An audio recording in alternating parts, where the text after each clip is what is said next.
experience at a different company. So I've worked really hard. I have 3 degrees. I'm an MBA. I've worked really hard throughout my life to get into corporate America and rise to the ranks and do a really good job. Loved my job. Was at a great organization. But corporate America, and I was laid off with 136 of my colleagues back in November of 2024. I knew the job market was brutal. I didn't realize it was this brutal. I still have not found employment.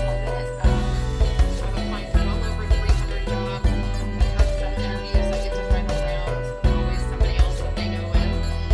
So I know that it's not my experience. It's just someone maybe that has more experience than I do. I don't know. But I'm at the point where I'm exhausted everything. I'm a single parent, so I'm the only earner. I'm a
single parent, so I'm the only earner.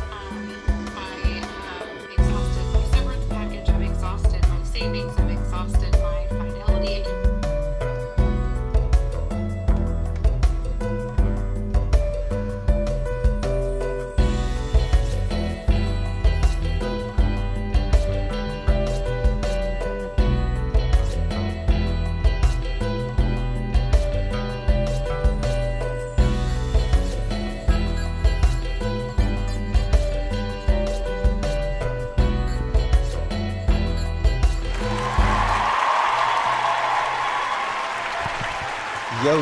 Yo, what is going on? How's everybody doing today? Thank y'all for tuning in for another DnL&x Fitness live stream show. Here we go.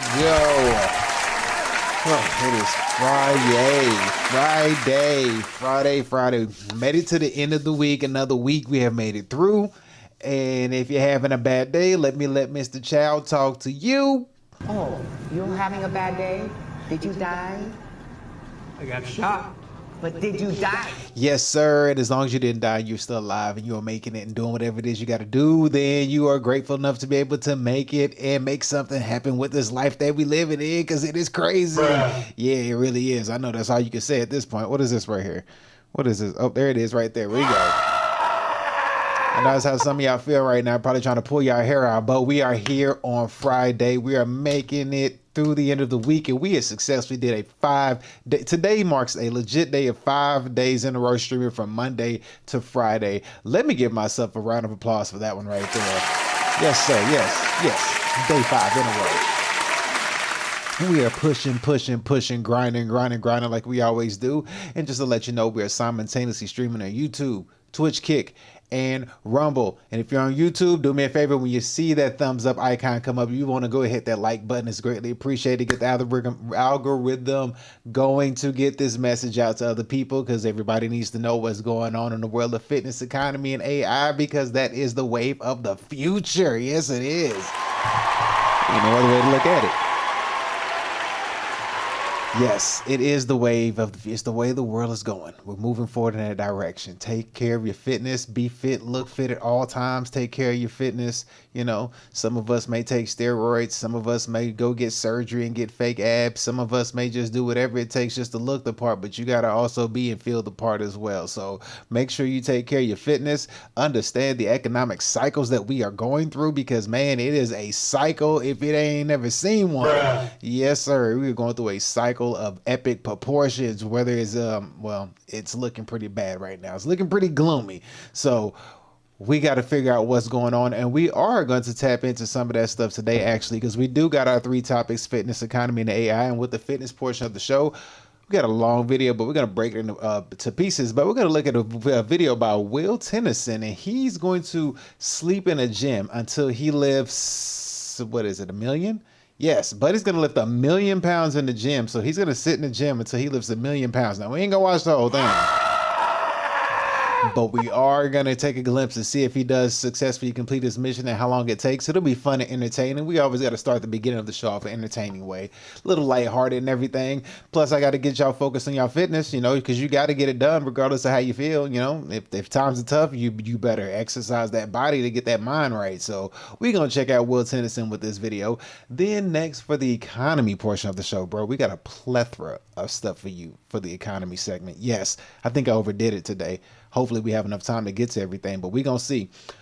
For the economy segment of the show, all right, we're going to go in order. So I think first of all, we're going to start out with Blackrock, all right? So Blackrock out here, you know, like Blackrock out here doing people dirty as always. So they out here, you know, buying up stuff, and you know, just you know, if you know anything about Blackrock, and then you know how they get down. They just buying up stuff, monopolizing and taking over, and doing some back end deals and doing what Blackrock do. You know what I'm saying? They about their business. You know, in a nutshell, if you don't know who Blackrock is, this is their mindset and how Blackrock operates. FYM. Fuck y'all motherfuckers, you know? You know, so they just doing their thing. It's a game of business, you know, competition. It is what it is. Capitalism is how they roll. So we're going to check out the situation that's going on with Blackrock as they move through the economy, doing big things, making big money, and basically saying to the rest of the world, FYM. Fuck y'all motherfuckers, you know? Then after that, we're going to dive into what's next. What do we have next? Okay, we're going to, what should we do? Oh yeah, then we're going to go over and look at China's economy. So we're going to look at how Blackrock is doing the country. Then we're going to slide on over to look at China's mistress village. Okay, so we're going to look at an economy basically in a sense that if Blackrock, or if things keep going the way they're going with this wealth gap getting like completely like unattainable, you know what I mean? Where basically we live in a 2-tier society. We're going to look at how China has done something called a mistress village. Now, this video is probably about a year old or whatnot. However, if you look at the way the U.S. is ran, it's almost like China has the blueprint for how the U.S. is headed. It really almost looks like it. So we're going to see how the mistress in China, how their life is when economic times get hard. And we're going to see if they're going to fall on good times or if they're going to fall on bad times. I mean, it's going to be one to see. I think you want to sit around and watch that one. All right. And then we have for the AI segment of the show, we're going to look at jobs versus UBI. UBI.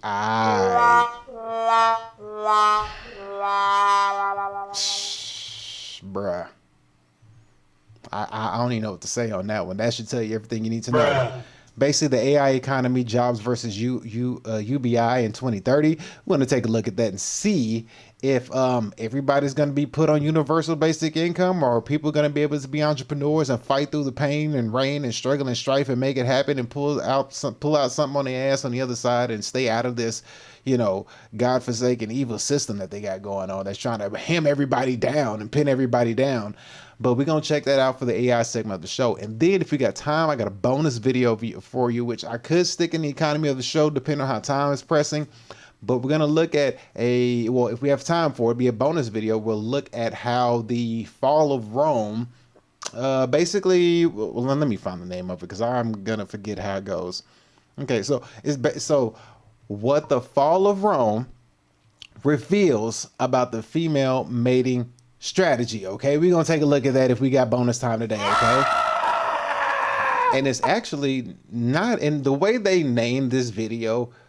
It's not even bad towards women. It's actually a great overview for both parties. So it's gonna be a very good video. If we got time for it, we're gonna take a look at that if time permits. We'll look at that video at the very end as a bonus to sit down and watch that video to get a good understanding at when the economy is falling. How do relationships fare out? You think we come together and do the right thing in the name of love?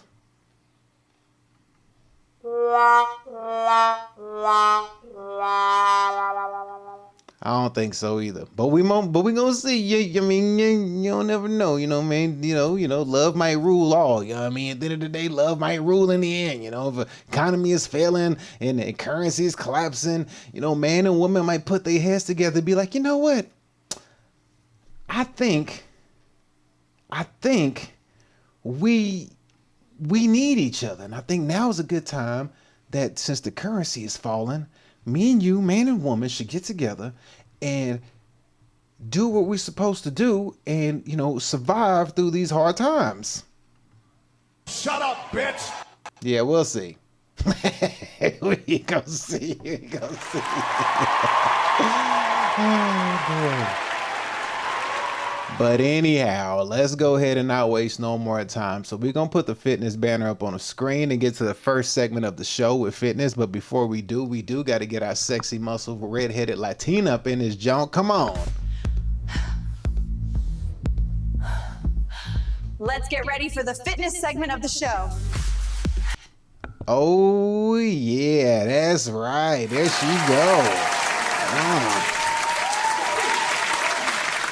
She can get it, ladies and gentlemen. She can get it. She ain't too muscular, but she is muscular, but she can get it. AI or no AI, she can get this work. I'm just saying. Bruh. I know if my nephew watching, he gonna be like, Goonin again. Bruh. Like, hey, shut up. Bruh. All right, shut up. I want to hear it. Anyway, so we're going to dive into this first video. It's Will Tennyson. Will Tennyson is going to see if he can lift 1 million pounds in the gym. So it looks like here we pull this up on the screen. Bro bought his sleeping bag and everything. Change that banner. Change that banner. Bam, it's changed.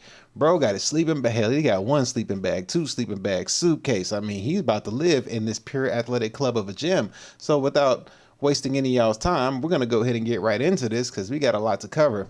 Long video, so we're gonna like skip over it as we go along because this is a really long video. We're not gonna sit here and watch this whole freaking thing, but we're gonna watch some of it and just kind of skip along as we go to see exactly how the situation pans out. All right, so first video, let's get it. I'm locking myself inside this gym and I can't leave until I lift 1 million pounds. Yeah, that's a lot of weight. That's like 4 blue whales, 42 school buses, or 3,846 Dwayne Johnsons. No bed, no kitchen, no privacy. This gym is my new home. It's time to completely overstay. Kitchen, no privacy. This gym. Hey, I ain't gonna lie, that's a pretty good looking gym, I might add. Hey, nice. I mean, maybe he could sleep somewhere in the middle, I would assume, like right here. Yeah, all right. Now we gotta get understanding as to what his definition of 1 million is. So like, for example, if he does like curls, and he has like 50 dumbbells each, whatever, is that 100 pounds? And is it 100 pounds each time you lift? So like 100, 200, 300, or is it this set we just did 100 pounds if there are 50-pound dumbbells? We're gonna find out how he breaks it down. So it's kind of, I'm kind of curious to figure this out because I don't know how this is gonna work out. But here we go. Is my new home. It's time to completely overstay my welcome. Once I officially open these doors, I ain't leaving. So I began looking for what is going to be my base camp, and already the thought of constant fluorescent lights is scaring me. This could be a pretty good area, but it's still like right near all the action. Even right here is not bad, but a lot of windows. Not much privacy. I wasn't finding anything I loved until I realized they had an upstairs. Yeah. This is it. We get a great view of the gym here because I know with camping, you want to be on higher ground so you can see bears and stuff coming. But I guess the closest thing to a bear would be an IFBB Pro in my case. And they're allowed in my tent. And me. The closest I've come to camping is the tent that I pitch every morning. Like imagine Yoda walking a Victoria's Secret runway. That's how far out of my element I am right now. But I got this tent off Amazon. I've watched Survivor once. Not the Dexter theme. He got the Dexter theme in the background. Yes, I love Dexter. Yes. Oh man. If you playing the Dexter theme in the background, you know it's about to get serious, boy. So, how hard could it be?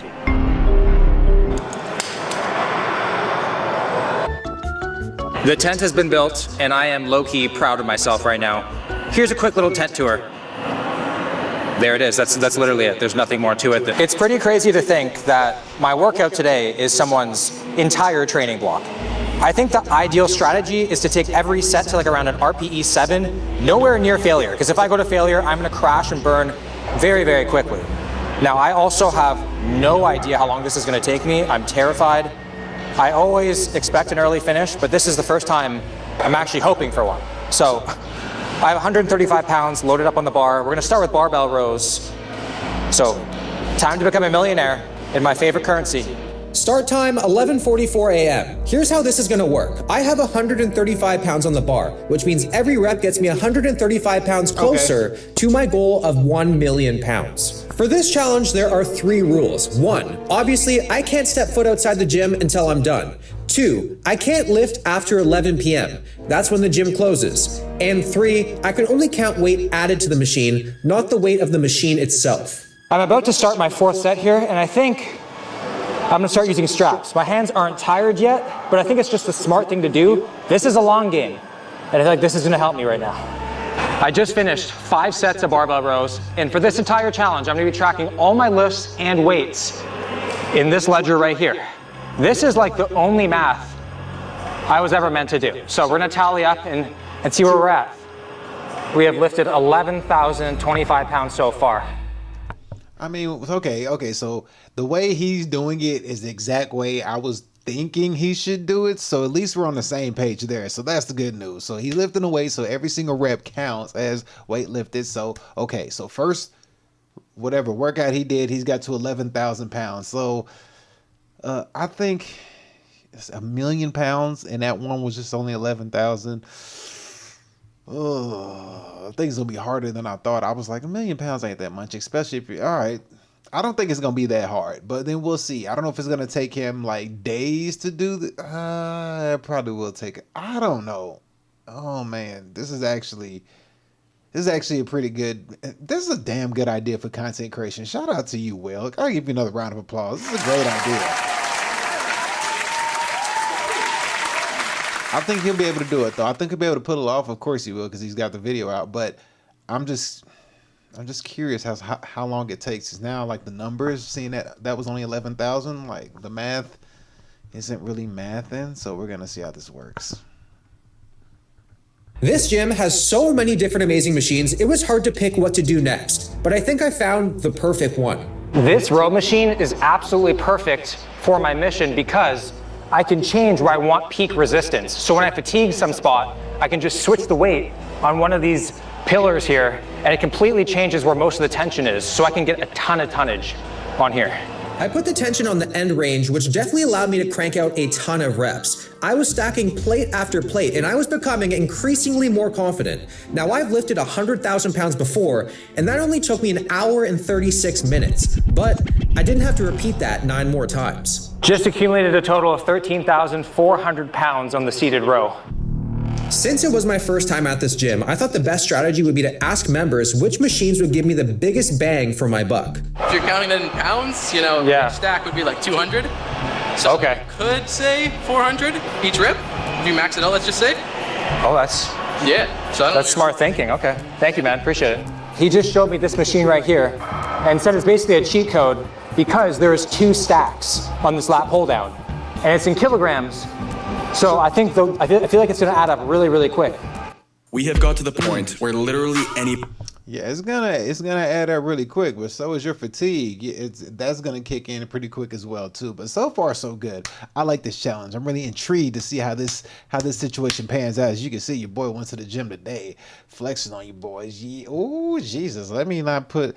You know, YouTube don't want you to put guns on live streams, so hopefully they don't give me a copyright or a strike for that one. You know what I mean? Just saying, you know what I mean? They might. You're not supposed to put guns on live stream, but boy, oh boy, you just seen something. All right. Well, enough of me talking. Let's go ahead and jump back into the video. Here we go. Let's see. Wrong. This is me moving 59 kilograms per handle, which is 130 pounds. And I just kept adding more and more weight each set. Seriously, make sure to comment down below. We love you, John Luca. I only did 5 sets of these pull downs, but I probably should have done more. And you'll see why later. I'm going to be using the trap bar to help me get out of this trap that I'm calling the gym. Trap bar is a great way to accumulate tonnage. It's also probably one of the more fatiguing things I could possibly do in the gym. So I have to be careful with the weight that I'm pushing here. So I searched on ChatGPT. It's just his hair. I mean, like, you're making good YouTube money, buddy. Like, come on, do something with the hair. It's just like, every time I watch his videos, I'd be like, man, like, do you comb it? Or like, what's going on with, are you going for the long hair thing or something? Do something with that hair, cornrow it or something. How much does a hex bar weigh? Because I had no idea. And apparently there's a bunch of different hex bars, but it says a standard one is 45 pounds. So I'm gonna count this one as a standard one. I'm gonna rack as much weight as possible, and basically I'm gonna lift until I reach 100,000 pounds. And then we're gonna go from there. Call me Pablo Lifscabar, everybody, because I'm moving weight rather quickly. I'm like a freaking human forklift. So I'm 50 reps in with the trap bar deadlift, taking a quick break by the exit sign for some motivation and to remind myself that there's actually an outside world that I'm striving to be released into. Even doing the trap bar deadlifts with the straps, it's still very taxing on my hands. Like, my hands have not gone through this much since 15-year-old me learned how to clear a freaking browser history. You know what I'm saying? So I definitely don't think I'm gonna hit 100,000 pounds with this. I'm gonna do as much as I can, strive for 100 reps, and then probably move on to some of the leg stuff. I might be here a long time. I didn't realize that if I wanted to get my total up to 100,000 pounds, I needed to lift this 225-pound trap bar 250 times. Wow, so that one workout is 250 just to get to 100,000. I think he can do it though. He'll get it done. It's just gonna take time. You gotta just like not think about it. But I don't know. It depends on how much weight he's having. I don't know what's the percentage of weight he's doing. I would have did low weight, high reps. That's what I would have did. Lower weight, high reps. So, you know, in the end, that would have helped with hypertrophy as far as, you know, as working out goes. But I don't know if that's too. I don't know what that weight is for him. But I would have went for lower weight, high reps. Well, that was 100 reps with this thing. Quickly, I made myself some electrolytes, which is going to be incredibly important to help me with hydration, fatigue, and preventing muscle cramps. The next thing that I want to do is the hack squat, and there are so many different options of squat machines here. I don't know what to pick. I'm kind of overwhelmed. I feel like I'm the bachelor and it's the rose ceremony right now. But what I'm going to do is probably what every bachelor wishes that they could do. I'm going to hit them all. First one is the Atlantis hack squat. It was so smooth, I absolutely loved it. I'm gonna give the Atlantis an A tier. Next one is Watson or Atson. I don't know if that's just a cool logo beside it. It had this neat lever on the back that allows you to change the angle of the squat. I loved this one. It was beautiful on the knees. S tier. Third one was the Prime machine. I also loved it, but not as much as the one before. A tier. New tech, this one was by far the easiest to move 2 plates per side. I did 25 reps, but I didn't love it as much as the other 3. B tier. Then onto the more old school one, the Cybex. This one was extremely humbling, like way harder than the rest. Because of that, C tier. Nautila's hack squat, I would also give a C tier. Well, I hit them all, and there's at least 4 of them that I want to bring back to the tent with me. I just finished 3 sets of the Cybex leg press, 8,100 pounds total per set. Volume right now is reaching Dragon Ball Z training montage levels. It's getting insane. Like, the chances of me getting an overuse injury is as likely as me getting caught looking in the gym class showers. But with all that said, we're now at over 100,000 pounds. Wow, so he's only at 100,000 pounds. So I would say take a 2-hour break, come back and do another 100,000 pound set. Take a 2-hour break, do it again. You have to break this into increments, because if that's the case, you're gonna be there for a few days. Every 100,000 pounds is just gonna feel like a mile marker in a marathon through hell. Like, it's 2:26. This is taking me a long time. So this is a battle between me and gravity. Gravity is starting to win, so I'm gonna take a little bit of a break, and then we'll start on the next training block. So we have an entire fridge full of energy drinks. I'm gonna call this the nurse's office, and I'm a sick, sick boy. So far, so good. I mean, that's a nice looking, whatever, snack spot area.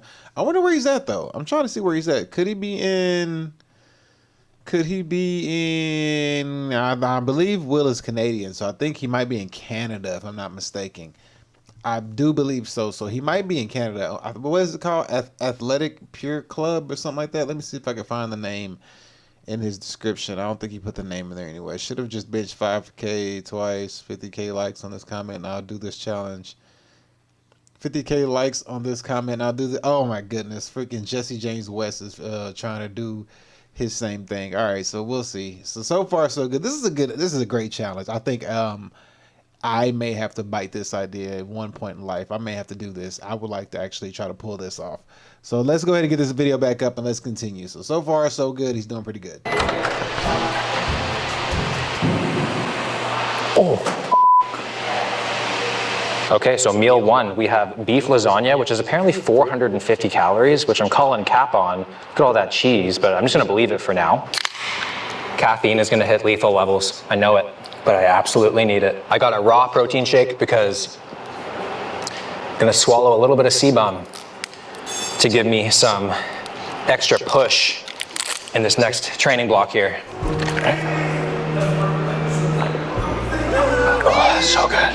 The fact that this is like macro-friendly lasagna is ridiculous, man. It tastes like it failed the background check. The calories, which is a very big compliment. Now, in an ideal world, I hit 333,000 pounds today, minimum. Spread that over 3 days. That's basically 1 million pounds. I don't want to be here 3 days. That's just like my minimum goal today, 333 pounds. I feel like we can do it. I'm striving for 400,000. It sounds terrifying, but hopefully after this meal, we get a second wind, and I got some tricks up my sleeve coming up. Some very clever ones. After my meal, I didn't want to waste any time while digesting my food, so I found some cab machines and did 100 reps of each with 140 pounds. Now, I didn't want to do too much volume because I don't want them to get too big. I mean, look at them. I found this leg press machine, and the cool thing is, it's signed by Chris Bumstead, and apparently this is the leg extension he used for prepping for his 6th Olympia. So we're gonna do this. I feel like the only chance I ever have at signing something with like a special meaning like this is like signing somebody's like cheat day Krispy Kreme box. To think that sebum has been on here sweating and moaning in agony from the DOMs that leg extensions gives you is giving me hella motivation right now.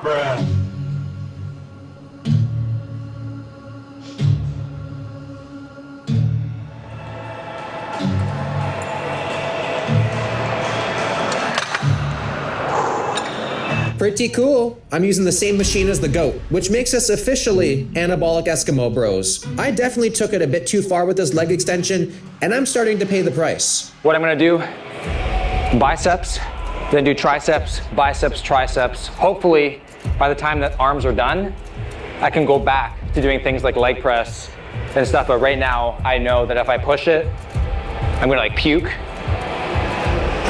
So he got up to 150,000 on the leg extensions. That's pretty good. That's good. That's good. Oh wait, is it 150,000 just on that, or he's at 150,000? He's at 150,000 total. Okay, yeah, I got that wrong. He's at 150,000 total. My bad. I'm tripping. Oh.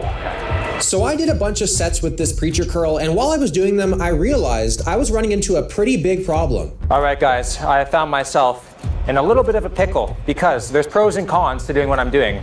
The pros are I'm recovering, I'm starting to feel better. Oh, and also my pump is getting pretty gnarly. The cons are because the weights are way lighter, I have to push the sets way closer to failure to actually get some respectable tonnage to add to my total here, which is starting to fatigue me. I just did the prime preacher curl. 4 sets, only 7,650 pounds. That is not time efficient, my friends. That is not time efficient. So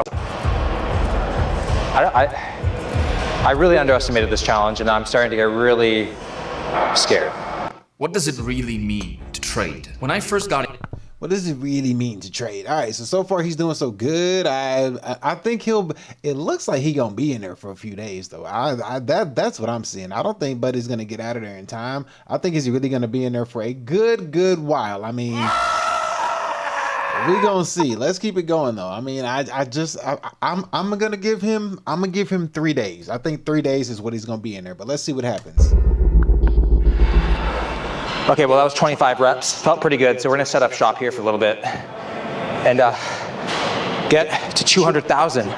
And set up shop I did. These dips were game changer. Each set of 25 gives me 5,000 pounds to add to my total. I thought I was winning, but little did I know this was a monumental mistake that would hold me back later on. After the dips, I did some more curls before I had a genius idea. I found another Chris Bumstead machine that I used for his Olympia prep. Now I have a really stupid idea that's potentially gonna be my downfall for this challenge, but I feel like the outcome could be so cool, I'm gonna do it anyways. I'm gonna do 300 reps, and we're gonna compare the pump every 100 reps, and we'll see my delts blow up. This might be the only way the natties can get big shoulders. Who knows? Oh yeah, this is easy. Oh, fuck. 50. Oh, this will be a long 300 reps. Okay, 100 reps in. How are we looking? That pump. It's pretty crazy so far. Feeling that pump. That's what I'm talking about. It's 200 reps in, and I can barely hold this camera up right now. I'm also feeling a little bit homesick. So hopefully homesickness is a symptom of hypertrophy. Oh yeah, this is by far the most Dorito shaped I've ever been in my life. Oh, that was just a 30 rep set.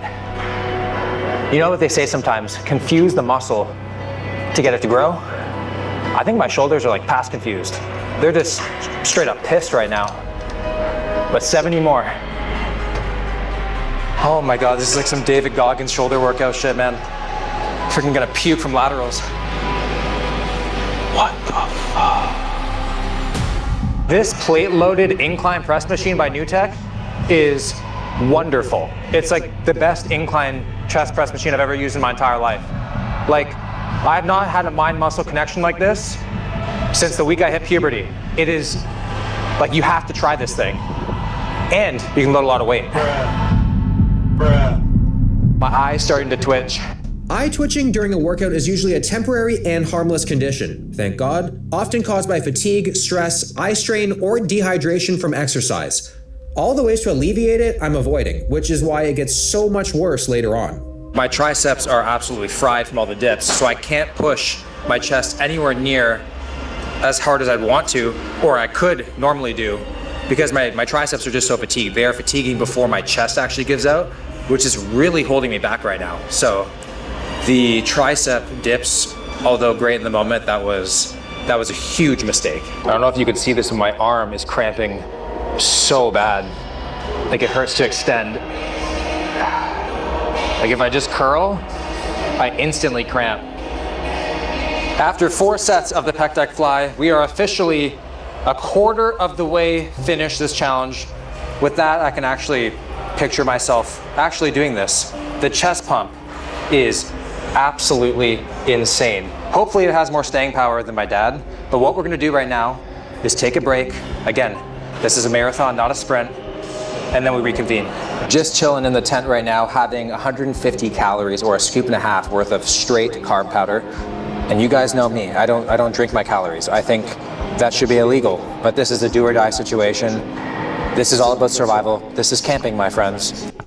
I think when he was talking about his arm, like straighten out your arm like that, I get that too sometimes, but I put that up to dehydration. I feel like I'd be dehydrated, so I'll immediately start chugging water. And when I do that, it actually feels better. It actually alleviates that muscle cramp or whatever. So I think he's getting dehydrated. I don't know if he knows that. At least that's what I think it is. Because when I drink water, it slowly but surely it goes away. It alleviates it a lot. So hopefully he ain't dehydrated because he sure is drinking everything but water. It has to be done. And the amount of people who have just been like, Will, what are you doing here for so long? What's your split? And I'm just like, my split is I'm training everything until my body literally splits in half. And then they just stare at me like, it's the biggest gym flex of all time. Now, ever since 11:30 in the morning, I've just been hearing things get absolutely slammed by sweaty dudes. So I'm pretty sure I know the direction tonight's streams will be taking me. But in other news, we're quarter of the way there. I think we are going to surpass my goal. Okay, Will, hold on, Will. You earned it. And the nominees for Best Actress in a Groovy Nightclub Drama, Miss Wayman Harrington. Of 333,000 pounds. I think we're gonna pass like 400,000. So what I gotta do right now is take a longer break than I want to. A break so long it might actually scare me. So we can go out there and crush it later. Because right now I'm cramping all over the place. So I just gotta chill, regroup, get some food, and then we go back out and crush it. Here's a quick clip of me chilling.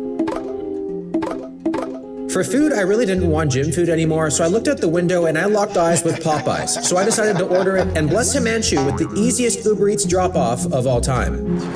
Oh, thank you so much.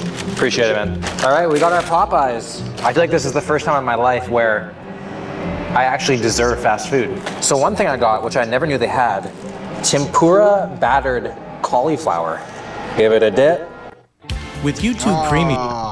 Tempura battered cauliflower. I don't know. Not from Popeyes. I wouldn't take it for what it is. You know, they fried the hell out of that. You know, they fried that to crisp or whatever hell the cauliflower that has in it. They burn that right out of there. So ain't no health in that at all. So far, so good. I think he's gonna be able to pull it off.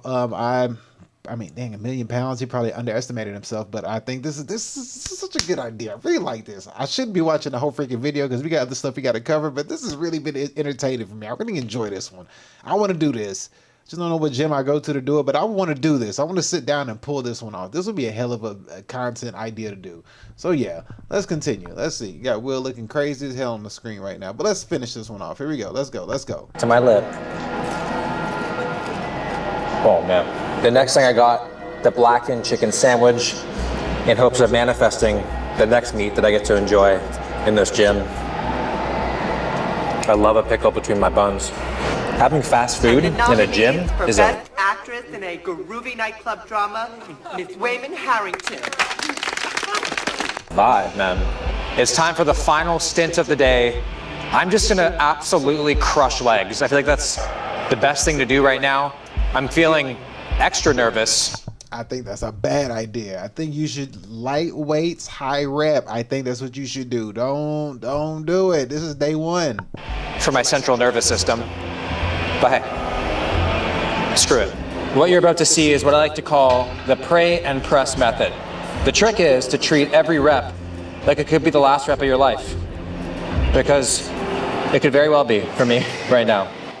To annihilate my legs, I decided to revisit the Cybex leg press and the new tech hack squat thing because you remember that mystery rule I mentioned? Well, that rule is, come tomorrow, I can't use any of the same machines I used today. So I wanted to make the most of these. Just like any other round two in life, the load has diminished. Okay, so that makes sense. Okay, so that's why he's crushing legs like this, because you can't reuse the same machine. Oh man, that's a hell of a caveat. Okay, I didn't see I didn't realize that was one. I don't think he said that earlier, so we're seeing that now. So you cannot reuse this, so you might as well go balls to the wall on this one. From 6 plates to 5, but I'm lasting longer. So last time I did 5 sets, hoping to get minimum 6 here, which will set me up good for the next thing. Last set. I just want to be in a room that doesn't have fluorescent freaking lights on my face.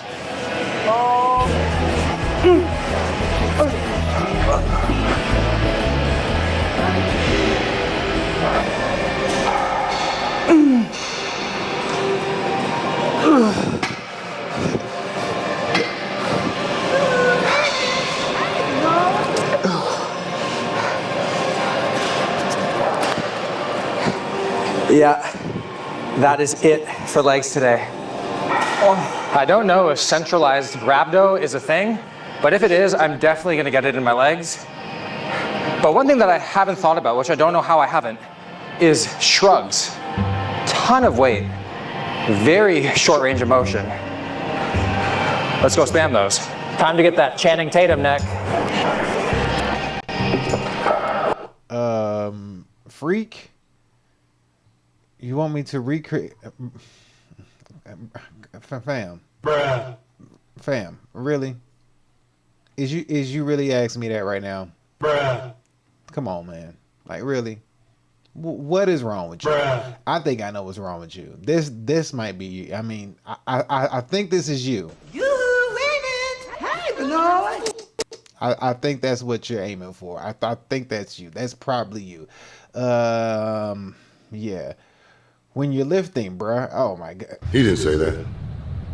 Tell me he didn't just say that. He said, you look like you could be. Oh, hell no. Hell to the. What the hell is wrong with you? It is. I'm a twink and oh, nah, yo. Shut up, bitch. Yo, wait a minute. This dude is wildin'. He's wildin'. Hey, yo. You have to chill out, bro. You got to chill out. God damn. You got to chill out, fam. You wildin' over there. You wildin' over there, bro. What is wrong with you, fam? What? Hey. What the fuck is wrong with you, bro? Wait the fuck not. What is wrong with you, bro? What the fuck? So far, my Friday's good. Until you came over here with that, And the nominees for Best Actress in a Groovy Nightclub Drama, Miss Wayman Harrington. But so far, it's going good. Other than that, you know what I mean? Doing the first video of my live stream in the fitness segment. Then we're going to go to the economy and AI. But, you you came in here. How many subs to have you? Shut up! All right, bro. We have to continue with the video, bro. You wildin'. Yeah, I'm gonna be here for a bit.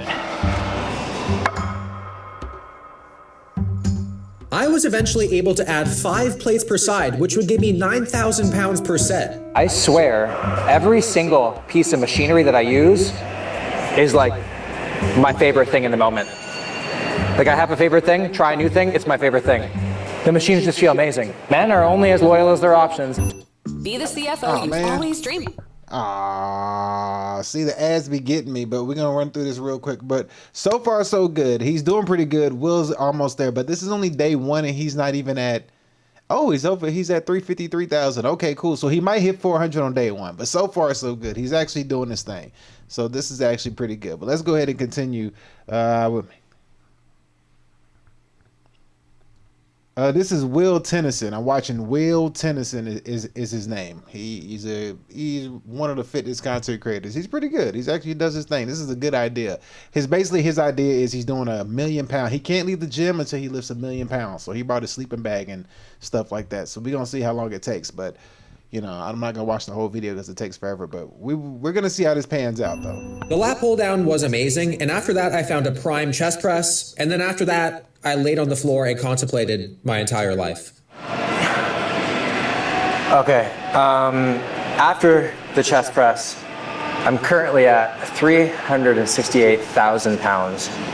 That's supposed to be my last one, but I'm so close to 400, so I think I gotta just keep on going.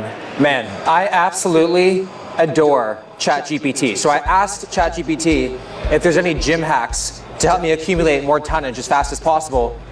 And then they recommended farmer's carries. And I'm like, how the heck did I not think about this? Every single step counts as a rep.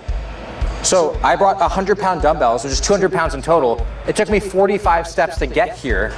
200 times 45 is 9,000. 9,000 pounds.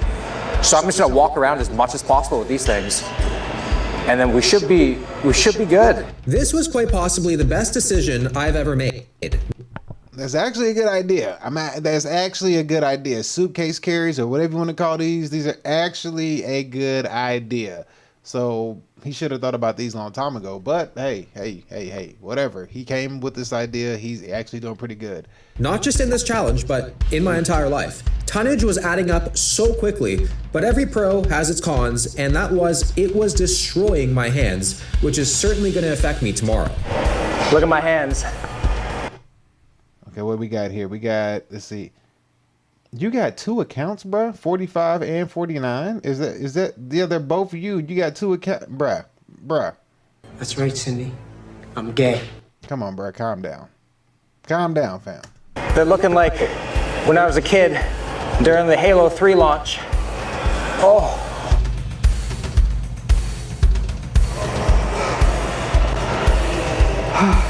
I know I can't do these tomorrow. So I gotta keep doing them.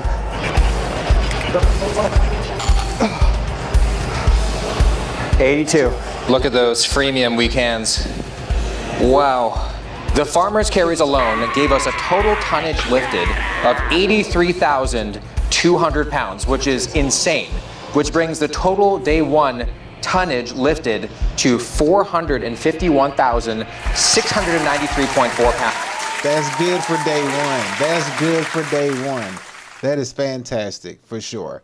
Thoughts on creatine? I'll take creatine every day before my workout, so I highly recommend it. I'll double up on the serving size amount because of the fact that I don't know who it's referring to when it says serving size, and I think it's referring to a regular person, so I'm not a regular person, so I double up on the serving size as far as creatine goes. So I'm pro creatine for sure. I for sure will, will take some creatine.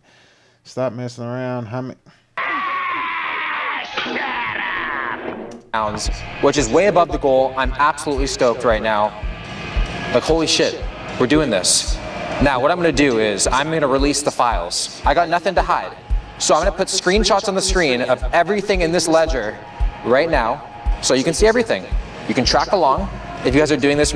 All right, so we're gonna skip past this because he's doing too much talking. So we're gonna go over to day 2 because we don't want to sit here and see all this. So where are we at? He is starting off lifting. All right, cool. So he's at. I'll be honest. They got me. All right, so we're gonna go to day 2. It showed that he was at like 600-something thousand pounds, and we're gonna get almost through with this video because I got a couple more videos to go to. So we're almost there. So here we go. We're almost there because we got to get to the economy segment of the show. Then we got to get to the AI segment of the show.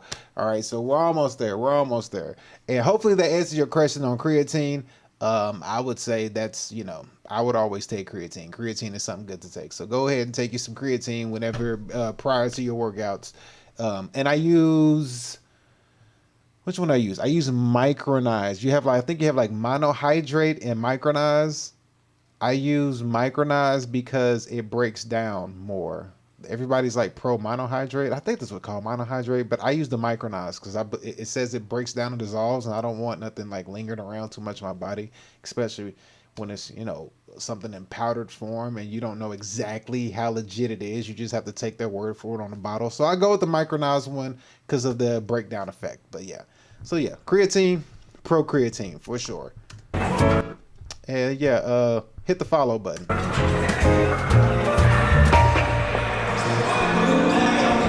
And if you're on YouTube, hit the like button as well, because like I said, we're simultaneously streaming on Twitch, Kick, YouTube, and Rumble. So so go ahead and follow me and like on all those.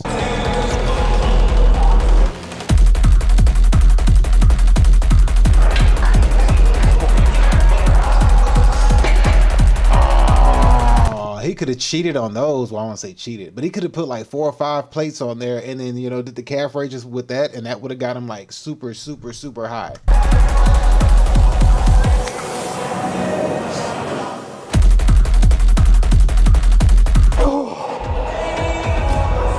This is gonna be a race to the end. Will I hit 1,000,000 pounds or rock bottom first? I also don't know why I'm wasting my time with calves. I should probably choose a muscle group that will actually grow when I train it. With the sled and now the calf raises and push-ups, we are making progress way quicker than I expected. My dream about not spending another night here might actually come true. I searched symptoms of early rhabdo, and pretty much all of the symptoms apply to me right now. Muscle aches and pains, weakness, fatigue, just not dark urine. Urine that is red or brown, resembling tea or cola. I'm just grateful my pee does not look like a frickin' fountain drink. Well, that would be dehydration, bruh. I know that for a fact. That is dehydration, so be careful. You don't want your pee looking like tea or cola. But all these other ones are definitely applying to me. I will say though, this is the first time this challenge, other than literally the first set, where I feel like I have momentum right now. It's just taken me 10,000 reps of crippling self-doubt to get here. But we're here, and I found a prime lateral raise machine that I think I can load up. Let's get it. I loaded the prime lateral raise machine for only 3 sets because yesterday killed me. Then I moved on to this chest press machine, which was decently easy. I was doing sets of 15 with 180 pounds, which ended up giving me 10,800 pounds in total. Not bad. As much as I don't want to, I feel like I have to do big, heavy compound movements because it's just the weights are not adding up fast enough. I'm feeling like such shit, and I need to get this finished. So, just like paying taxes, we don't want to do it, but sometimes you just have to do it. So, I think he should go back to the suitcase carries where he was carrying the dumbbells, and each step counted as what he did. I think he should go back to that because that one he racked up like 80-something thousand pounds on that one. Here I am on the pit shark, and we're gonna see how this goes. This is starting to feel like a hostage situation with weights.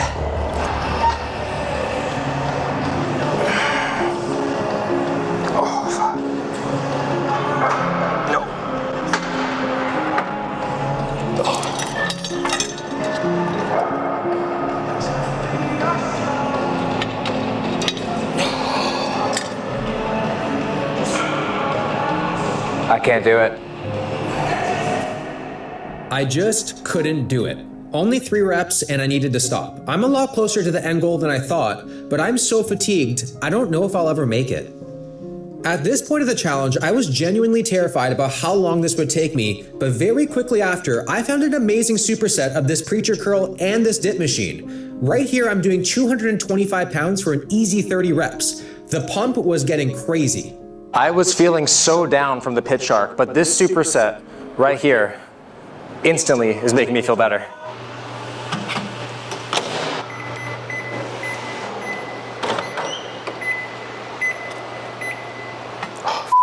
We are over 750,000 pounds into this challenge. And for me, 3/4 of the way in is usually my happy place. We only have 2 going this way. All right, so we're gonna fast forward through a little bit of this. We're almost done with this video. We are getting close. I'm gonna fast forward through a little bit of it just to get us closer to the end. I just want to see if he pulls it off, which I know he does. Of course, he wouldn't put the video out if he didn't. But we're gonna see. So we're gonna check out this right here. We're gonna wrap this up here real quick so we can get to the other parts of the show. But here we go. So I feel good about it. Definitely manageable. So I did a bunch of sets and reps here, and thankfully it wasn't too taxing on my legs. I'm not even warming up at this point, I'm just loading everything up to save on some time. Gotta fasten your seatbelt. Holy shit. I couldn't load up the hip thrust like I thought I could, so I only ended up doing 4 sets of 12 reps. Hey, that beats my typical 1 rep. Okay, so I just finished 4 sets of a really good superset of seated back row and an ab crunch. So total tonnage is a little over 813,000, which is... How do you count weights on ab crunches? I'm kind of curious on that. I don't know. How do you count weights on ab crunches? Now, I don't know how he did that one. I wish you would explain that one, but that one doesn't make sense. Pretty good. Also, super, super weird. People who I saw leave yesterday are now coming back in because it's a new day, which is super trippy. Also, if you guys are building a home gym and you need equipment recommendations, ask me. I've tried literally every piece of machinery that exists. The form is starting to get... That's right. He can't use the same machine twice. I forgot about that. He can't use the same machine twice. a little bit questionable. I think if someone saw me for the first time in the gym here without knowing what I'm up to, they'd be like, this guy is the biggest ego lifter of all time. This is a 50-pound sandbag. And we're gonna do some walking lunges. This is gonna be horrible. Oh no. I forgot he can't do the same thing twice, so he should have used well, no, using dumbbells would just make you super tired. At this point, yeah, I don't know. Maybe just do lunges with your body weight and count that.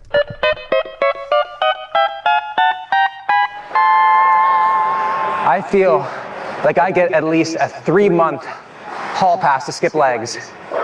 And it's not even an excuse. I then did 5 sets of 20 with this chest press. The last few sets were the longest cluster sets of all time. After, I moved on to 4 sets of 25 with dumbbell shrugs, which all led me to the final exercise. It has literally all come down to this. So the current lifting total is 975,947.4. If I get 67 reps with the Pit Shark RDL, that will be 1,000,000 pounds. I'm gonna try to spread that out between 3 sets. Let's do it. I'm almost gonna cry. I'm so emotional, I'm so happy. I don't know. I mean, he's almost there. He's gonna pull it off. Set 1, 25 reps. Oh. You got this, you got this. Come on, man. Set 2, 25 reps. All right, well, here we go. The last set of the challenge, 17 reps. Nearly 25 hours, 41 exercises, and 156 sets is what it took me to get here. And it all came down to these last 10 reps.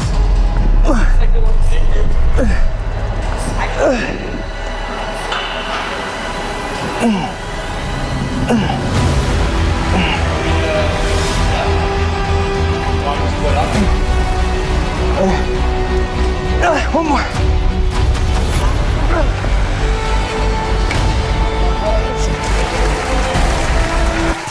All right, he did it, he did it.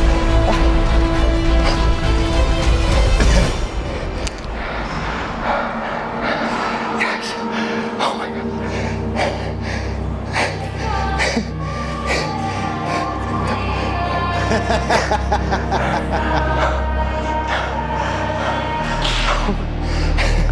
Ironically, the song in the background that's playing is Rihanna. Did you hear the song in the background? Listen to the song in the background. Listen closely.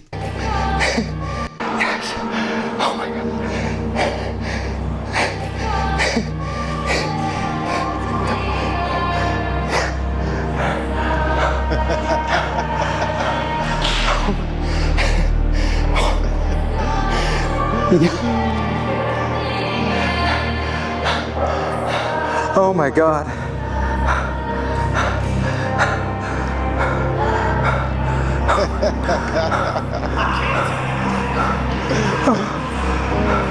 I almost want to cry.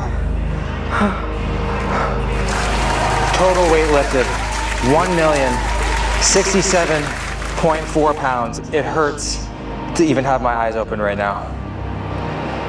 I can't believe I just did that. That is by far the hardest video I've ever shot. Holy sh! They played the diamond gym.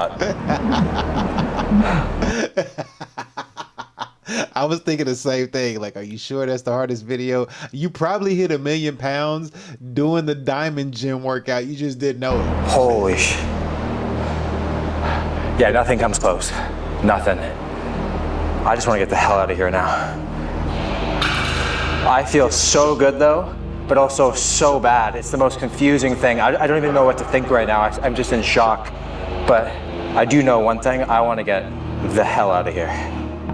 All right, so he accomplished his mission, man. We got to go ahead and wrap that one up. But that right there was a hell of a goal to achieve. Shout out to him for that one. Yes.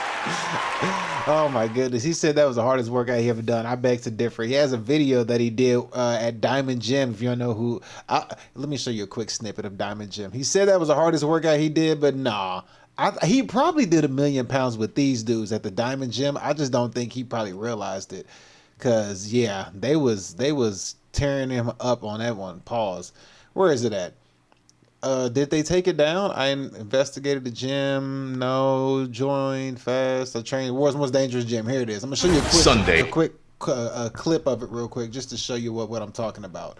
But yeah, he said this was the hardest thing he's ever done, which it probably was. I'm not gonna lie, but I think the hardest video he ever shot was this little short clip I'm going to show you right here of him working out at Diamond Gym, where they was just like on him. Like they was just like, you know, like they didn't give him no kind of breaks whatsoever. And he was like, I'm about to start crying.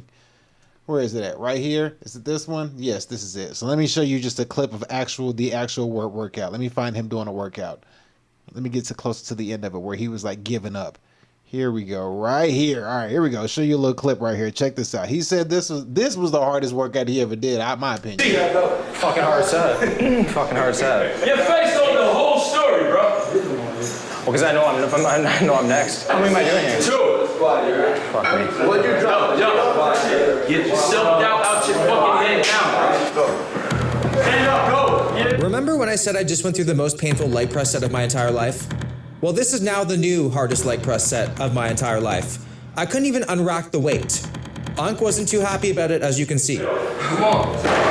Tell us on 3. 1, 2, 3. Now you got it. Let him go. Let him go, huh? Come on, we here. We here. Come on. We here. We here. Come on, a little more. We here. Come on, you just did 10 of these, motherfucker. Come on. Good. 2 more. Look how many plates is on back here. You see the plates over here? This is 1, 2, 3, 4, 5. This is like, I don't know how many damn plates. That's right. Fix your fucking fresh and go. Come on. Effort. Empty the tank. Empty the tank. Empty the tank. There you go. Right. Get up. Get up. Get up. Get up. Get up. Let's go, Will. Get out your fucking head. Let's go, Will. Get your feet right. Let's go, Will. Down. Go. Ah! You gotta stop going. Get up. Yeah. Get up. Yeah. Get up. Yeah. Done, huh? Yeah. So that's, I think, the hardest workout that Will ever did. He said this was, but I think that one was the one that got him. And I'm pretty sure he hit 1,000,000 pounds with that group than he just did. But shout out to Will Tennyson for that great, fantastic fitness content. We enjoyed that one. That was a good idea, by the way. I really enjoyed that and may have to try that one day at some point in my career. But for now, we're just going to keep it moving and grooving. So anyway, we're going to go ahead and slide on to the next segment of the show. The next segment of the show is going to be the economy portion of the show, where we need to check out what's going on in the economy. And I'm going to switch that banner real quick. We got to take a look at a few things in this economy, especially what's going on with Blackrock. And then we're going to look at Blackrock first. Then after Blackrock, we're going to see how they are basically shifting and moving the economy. And then we're going to go all the way to China and check out the China mistress and see what they mistress is out there doing when the economy gets tough. Yes. It's going to be fun to watch. So let me go ahead and get my sexy AI lady up in here to bring us in. So let's go ahead and get this economy show started. Welcome to the economy segment of the show. Enjoy. Yes, sir. Yes, sir. Yes, sir. Let me make sure I refresh the screen before we get this started. As you know, Blackrock is a huge conglomerate company who basically buys any and everything they want, and they're basically playing monopoly with the earth, or the United States, I should say. and they buying everything, and they're trying to basically make you renters and never ever ever ever ever have the opportunity to buy anything as far as the American dream goes when it comes to homes. So we're going to see exactly how the Blackrock situation just got worse. And yes, it did get worse. We have to take a look to see exactly how bad it got. So let's go ahead and get this going. But before we do, let me change that banner right quick. Bam. And let's see what's going on with Blackrock and the situation that has gotten worse. Let's go. Battle between finance. This power plant is at the center of a battle between finance giants and the American people over who controls the basic necessities of everyday life. Almost exactly a year ago, we made a video about Blackrock. And remember how last time I was like, calm down guys, they don't own the whole world. It depends on how you define own, blah, blah, blah. See how we starting off? She already like, calm down, guys. They don't own the whole world. And I'm looking at her, and I'm like, ma'am, where is it at? Where is it at, ma'am? Shut up, bitch. You know what I mean? Like, ma'am. Seen and not heard. Well, okay, that video was about how they invest in stocks. But what if I told you there's a whole other side to this story where they're getting a lot closer to controlling some of the most critical parts of our everyday lives? Just 12 days after we released that video, Blackrock acquired Global Infrastructure Partners. And since that deal, they've been a lot more involved in infrastructure. You might have heard stuff like how they... Did you see that? Look at this. Blackrock up. Look at that. They are up. Look at this, boy. $12.5 billion deal. Jesus. And since that deal, they've been a lot more involved in infrastructure. You might have heard stuff like how they bought the Panama Canal. But now there's another deal you might not have heard about. They're trying to buy Minnesota Power, a company that owns this power plant and provides power to 150,000 people. This is a type of investment in what they like to call real assets, which is finance code for literally anything tangible. Basically everything we need to survive, like housing, infrastructure, and the land those things are built on. This is a test case for companies like Blackrock expanding into industries that we use every day. Things like water, hospitals, and electricity. And if they haven't already, they could be coming to your town soon. So why is Blackrock trying to change course, and what will it mean if they succeed? Last summer, I scattered my wife's ashes on the South Quashnet River. I don't want Blackrock to own it. Well, real quick, I just found out something that I did not know. She mentioned Blackrock was in the stocks. I wasn't aware that they were in the stocks, but let me pull this up on the screen for you real quick so you can see what the heck is going on with these people. They ain't playing around, bro. Look at this. I did not know. Blackrock right now, where is it? There it is right there. Blackrock, look at this. Can you see this? If not, we'll scoot it over. Blackrock stock is up, is over $1,100. I had no idea. And they buying up every freaking thing. Can you see this? And if you do the ticker, look at this. So I did the max term on this, right? So in 1999, the year Y2K, Blackrock started. And as we go all the way up to 2008, when the housing market crashed or whatever, they were at $200, right? And then they went down to $100 on 2009. And then, you know, they got all the way up to $500, dang near $600. But then the pandemic happened. And when the pandemic kicked off, they bumped down to, oh, can we go lower? Because it can go lower. Probably, I would say they went under $400 because I can't get to all the way to the bottom. For some reason, it's not letting me. They got under $400, I would say, when the pandemic kicked off. And then now they're all the way up over $1,100. Oh my goodness. I didn't know that they was a stock company. I had no clue that they were a stock. Goldman Sachs. How y'all doing? $800. They're up. Everything is up. Look, up, up, up, up. Everybody is up right now. All-time high. They're at an all-time high, up 7,900%. See, 5-year max in the past 5 years, all-time high. Past 5 years, 104%. In a year, they're up 22%, we'll say. In a year, 6 months, they're up 19%. In a month, they're up almost 1%, so 90%. 5 days, they're up 1 point. Jesus, boy, they are killing the game right now. Well, let's go ahead and continue this right here and see how this goes. So, BlackRock bought Global Infrastructure Partners, which is a big investment fund that itself buys up things like water and waste systems, transportation companies, and even large shares of entire airports. If you've flown in or out of London, congratulations, you're probably a customer of GIP. So BlackRock owns Global Infrastructure Partners, which is trying to buy Elite, which owns Minnesota Power, which owns infrastructure like power plants, dams, and the land they're on. But since people need power, it's not that easy, even for BlackRock, and there's a somewhat democratic process involved.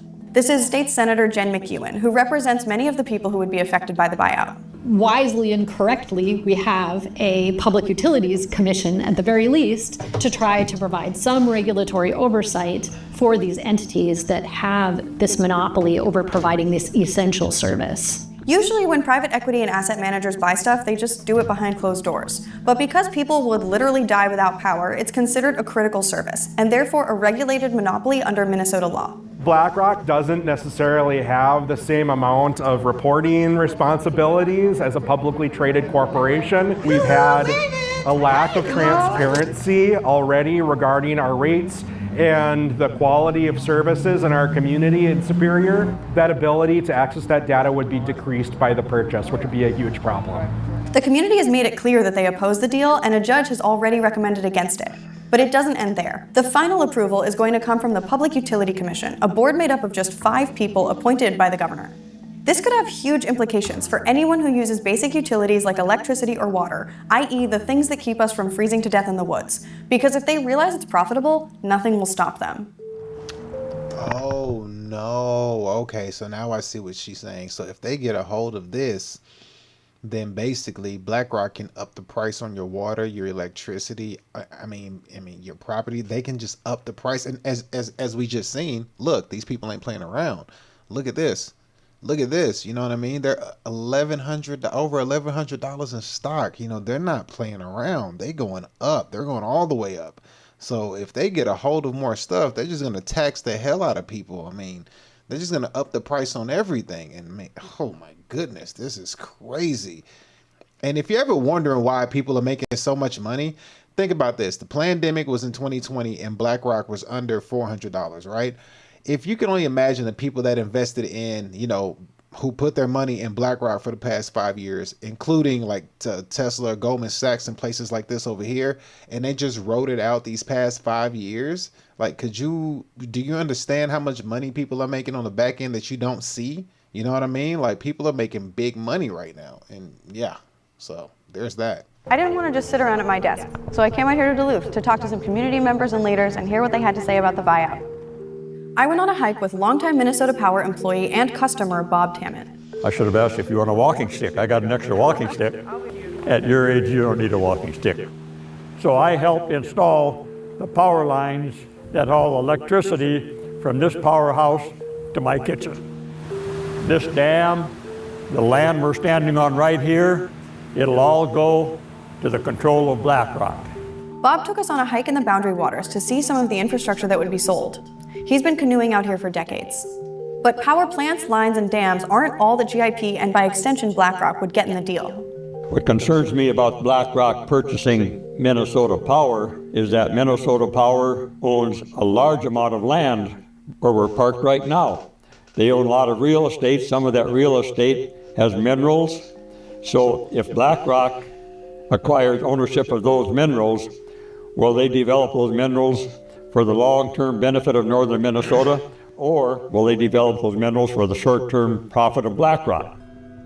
Well, what do you think, bro? I mean, you already know the answer to that question. They finna go for the short-term gains, for the profit of the corporation, because that's why you go into a business, because a business is for the sole reason is to make profits. So there ain't no secret what they doing. They're going to price everybody out of life. That's what they're doing. I mean, like I said, this is how BlackRock basically does business. This is how they do business, like this. FYM. Fuck y'all motherfuckers, you know? That's it. Back in Duluth, people were pretty concerned about their communities and bills. We depend on Minnesota Power for our regional economy, for our heat, for our transportation, and indeed for our clean water. We need this company to continue to make long-term investments in our community, but that's not what this acquisition is about. This acquisition is about maximizing short-term profit. there's a whole host of decisions that they're going to be making, and those decisions will no longer necessarily be just motivated by the board of directors working on behalf of the shareholders for Minnesota Power, a broad portfolio of people. It will just be these two private equity companies. If the Minnesota PUC does a good job and is able to hold down rate increases, the only outcome that I can imagine is that these two owners will say, well, we're not making as much money as we thought we were going to make from this thing, and they're going to sell it. And then who do they sell it to? And this kind of thing has happened before in the Upper Peninsula of Michigan with a power company called... I mean, yeah, once they get a hold of it and sell it, they can sell it to their buddies and, you know, and they can sell it to whoever they want. And then at that point, a foreign, I mean, well, technically speaking, I mean, United States is already foreign, is already ran by a foreign government, but that's a different story. But foreign people are really going to be owning land in the United States. So that's going to be a big move. And yeah, at that point, like, America's going to be done at that point. Like, it's going to be a rap ski. Called UPCO. This is Alyssa Jean Schaefer, the Director of Climate and Energy at the Private Equity Stakeholder Project. If we look at northern Michigan, there's a utility called the Upper Peninsula Power Company, or UPCO. This was acquired by a private equity firm in 2014. UPCO customers have seen a spike in their rates many say they can't afford. After the private equity firm took it over, shortly thereafter, they raised the bills. A couple of years later, bills went up again. Then that private equity firm sold it to a different private equity firm. Once the new private equity owners were in control, they raised bills again. Since 2014, UPCO, being owned by private equity, has seen 4 bill hikes. There's nothing stopping Blackrock from doing the same thing in Minnesota, and in addition to bill hikes, it could even trample existing laws. Well, today, Governor Walz signed a bill that requires utility companies provide 100% carbon-free electricity by 2040. But after the deal goes through, we don't know if Blackrock will follow those laws. Their size and capital imbue them with the power to basically ignore this kind of thing. To them, the fees are chump change, and who do you think is more powerful, the Minnesota State Legislature or Blackrock? There's no requirement that they pursue this clean energy vision. We're going into this sale on promises. But remember, Blackrock isn't directly purchasing Minnesota Power. Global Infrastructure Partners is purchasing its parent company, Elite, which also owns Superior Water, Light, and Power just over the border in Wisconsin. So we've been looking at double-digit rate increases every 2 years, and our rates are already some of the highest in the entire state, and that's not a coincidence. So let's zoom out for a minute. If you saw my last video about Blackrock, you know that they don't really own everything, they just have a small percentage of ownership in everything. That's all you need, because, you know, I mean, all you need is a small percentage owning everything. And real quick, let's see, Tesla, how much does Elon own the Tesla? How much does Elon own of Tesla? Elon owns, let's see, with ownership levels increasing, how much does Elon own? Elon owned, it says past tense, almost 20% of Tesla as of September 2025. A recent purchase of shares worth $1 billion. He's the largest individual share. So he only owns 20% of Tesla. 20%. So it doesn't take much to make a lot happen. So even if he owned, hell, 5%, 10%, that's still a lot. Specifically, publicly listed companies that you could buy shares of too. But this buyout shows a general shift in strategy. They're looking to fully own or majority own entire infrastructure systems by taking those companies off the public stock market altogether. And while BlackRock's just been dipping their toes into real assets, and it's still a relatively small slice. Wow. So if they're going to take these companies off the stock market, imagine, oh my gosh.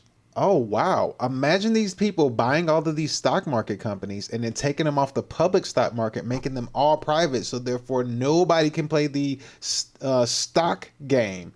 You can't play stocks anymore to get ahead. So there's no more. Oh, my goodness. If they did. Oh, my gosh. I didn't think of that. That is brutal. Of their giant portfolio, there have been some big players in this game for a while now. Brookfield is the biggest owner of real assets, and real assets are the bread and butter of BlackRock's doppelganger, Blackstone. Even though Blackstone is overall smaller, they're actually much more efficient at generating returns for their investors. So of course BlackRock is now looking for their piece of the pie. Here are the totally not frightening categories of things these asset managers are trying to get as much control of and profit out of as possible. Water, farmland, housing, transportation, schools and hospitals, and energy and telecommunications, including data centers. So that makes the list really all the things I, for one, wouldn't last very long without. I don't know about you, but I personally love food, housing, electricity, and water, and want affordable access to it. Check out this house. It has lines bringing in electricity and phone and internet. It has pipes bringing water in and out, roads bring in food, and tenants pay rent. Blackrock wants a cut of all of those things. In addition to potentially raising customers' bills, they might be looking for ways to cut costs. This could look like reduction in the job force. It could look at like reduction in operation and maintenance. If you don't have enough people to do a job, you're going to get people hurt. And the Minnesota Power case is just one point on the map. If we zoom out, there's a larger cycle we're already in. Here's the playbook. Asset managers buy the thing, often using debt, massive loans they get just because they're already rich.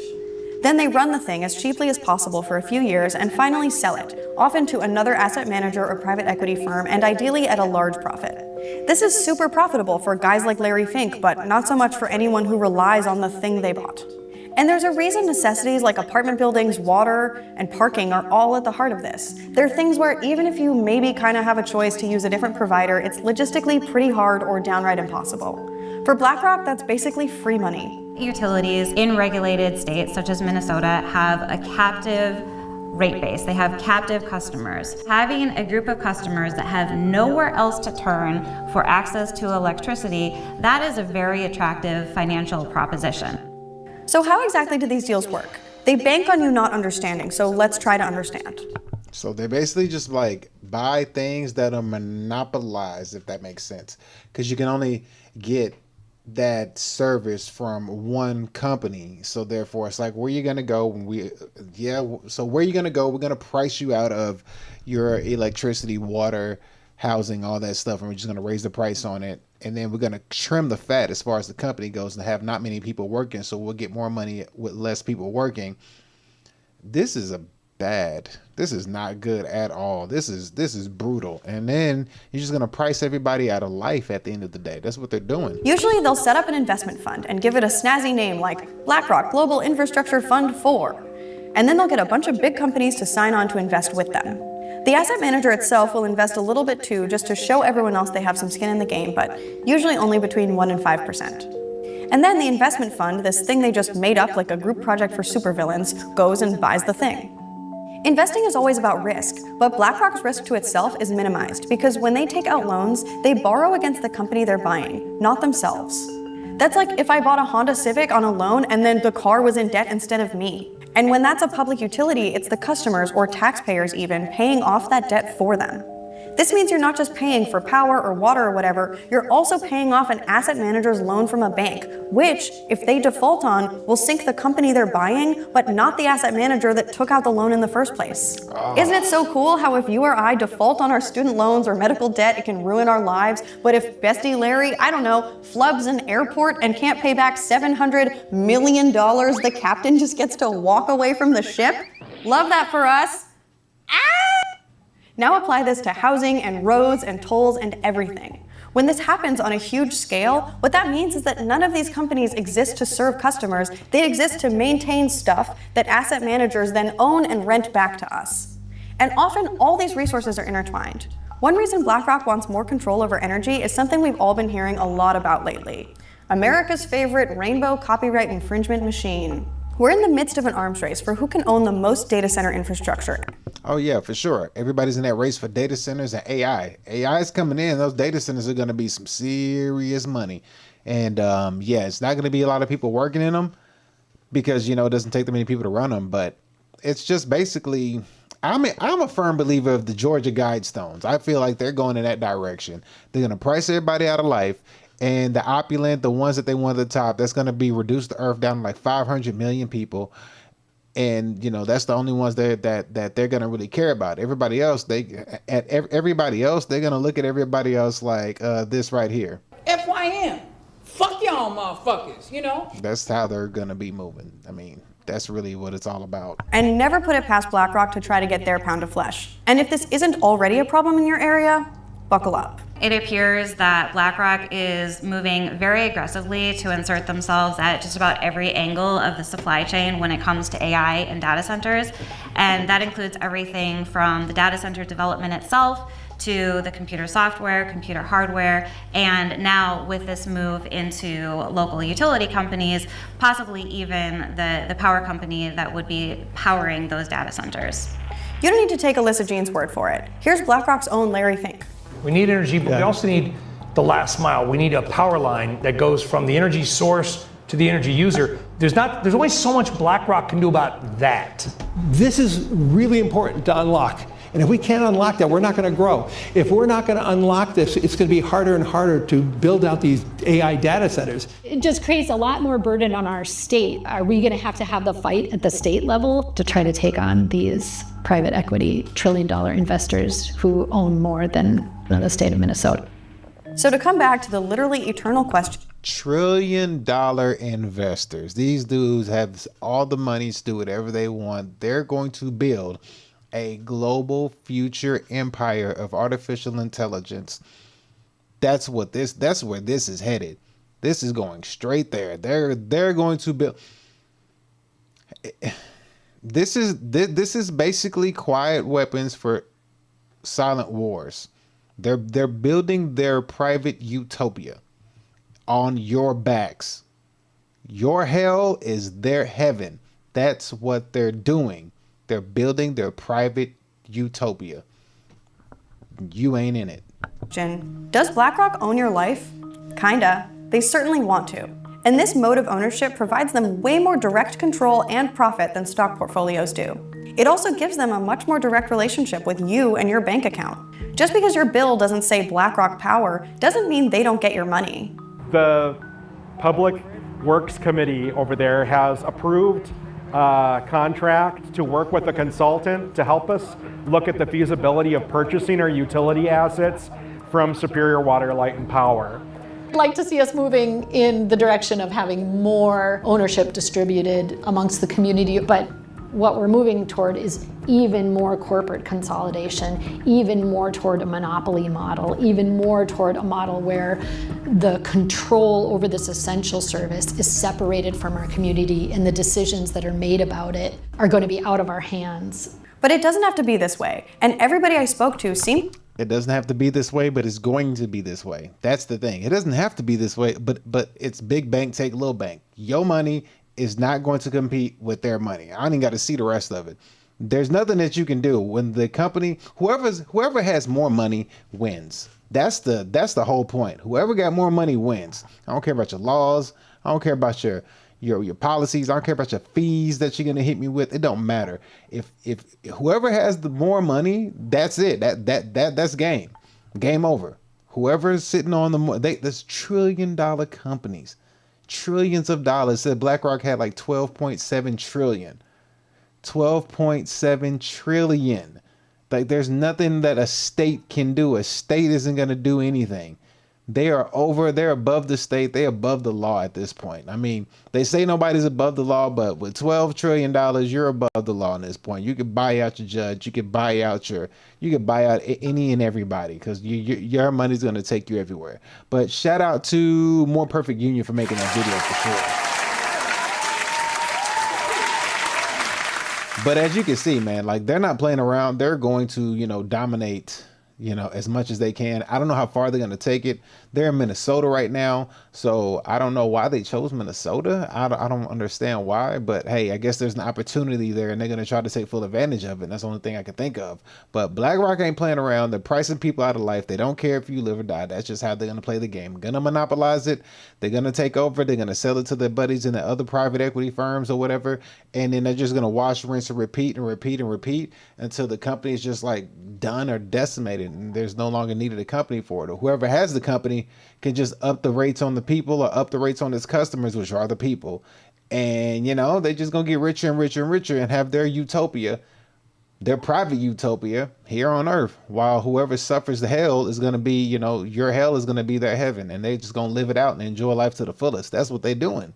There's no other way around it. They looking at everybody else and they saying this. They looking at you and they saying this. FYM. fuck y'all motherfuckers, you know? You know what I mean? And that's all they care about. So that's why I always tell you, put your head down for like 5 or 10 years, grind so hard, stay focused. Don't worry about nothing else. Just grind, grind, grind. Get your money as much as you can and stay focused, because these people are not playing. People are looking around focused on other problems.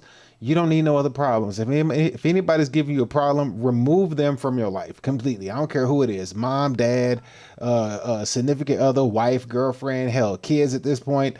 You can't afford to have any kind of hiccups or mess ups going on in life right now. These people are not playing around. There's a huge problem greater than all of us. So you need to figure out a way to like not be trapped in a situation where somebody can come in, buy your entire city or county infrastructure and just up the price at will, and then turn around and trim the fat on who works there, and then turn around and up the price again, and then turn around and say, you know what, I don't want it, I'm gonna sell it to my buddy, and then they rinse, wash, and repeat and do the same thing over and over, and they just bounce around and just doing it all over the place. So gotta focus on what needs to be done. So yeah, there's that.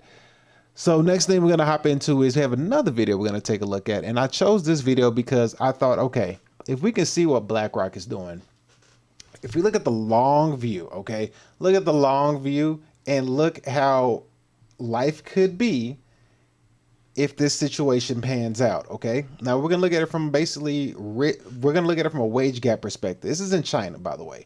So China basically has a situation called China's mistress. Okay.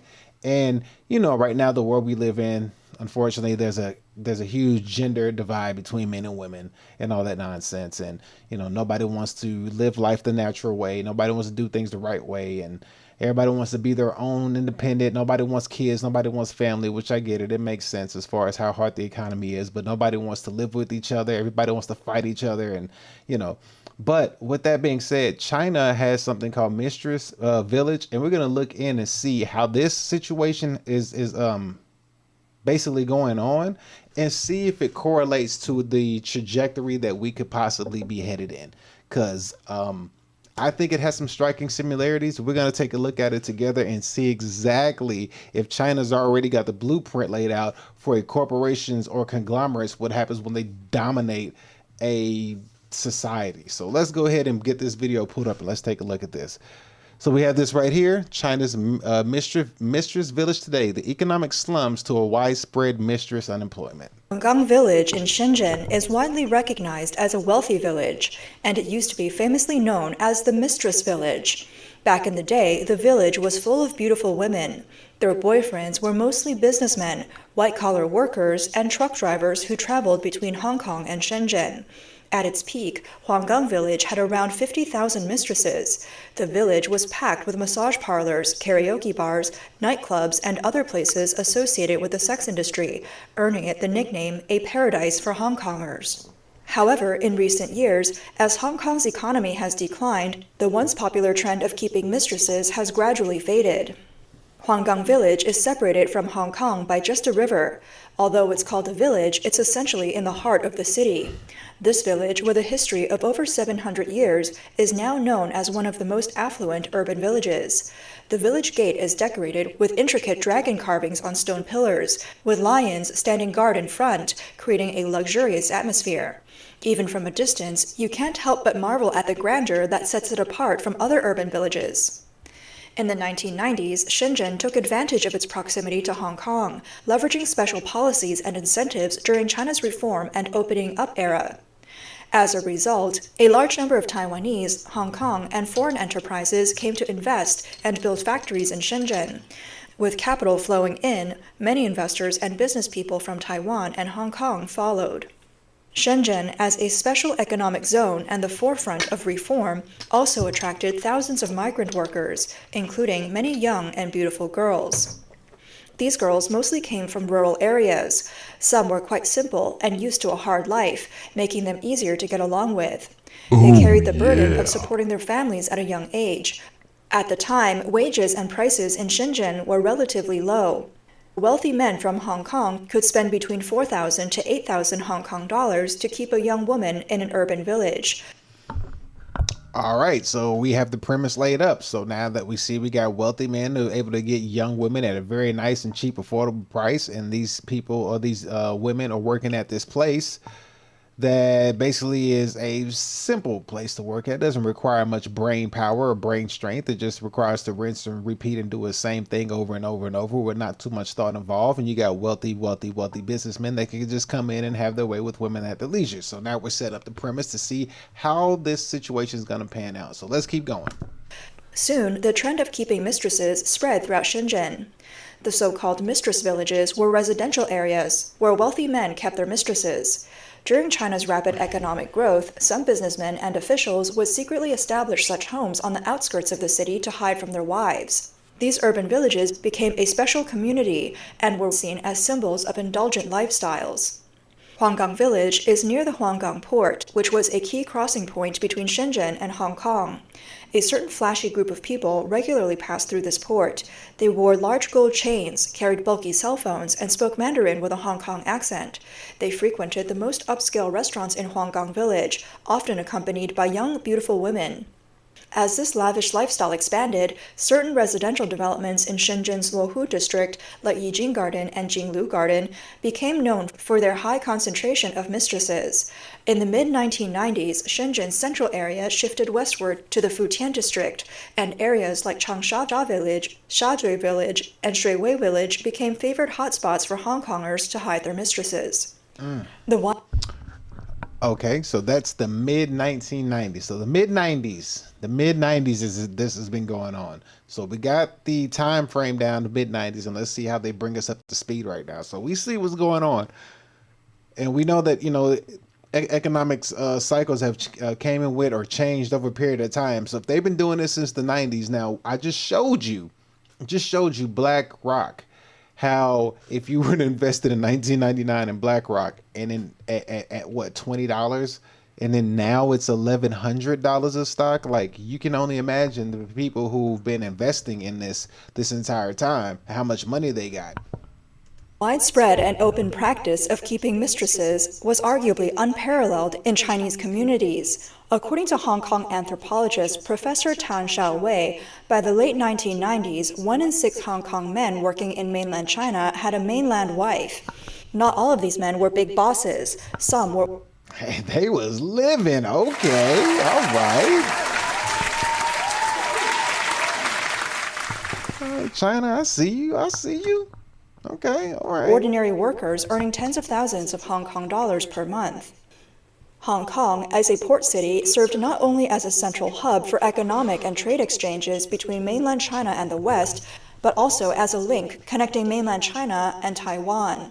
At the time, Hong Kong was one of the top free trade ports in the world and a global logistics center, with the advantage of being a duty-free port. It had one of the busiest container terminals globally, and various service industries flourished as a result.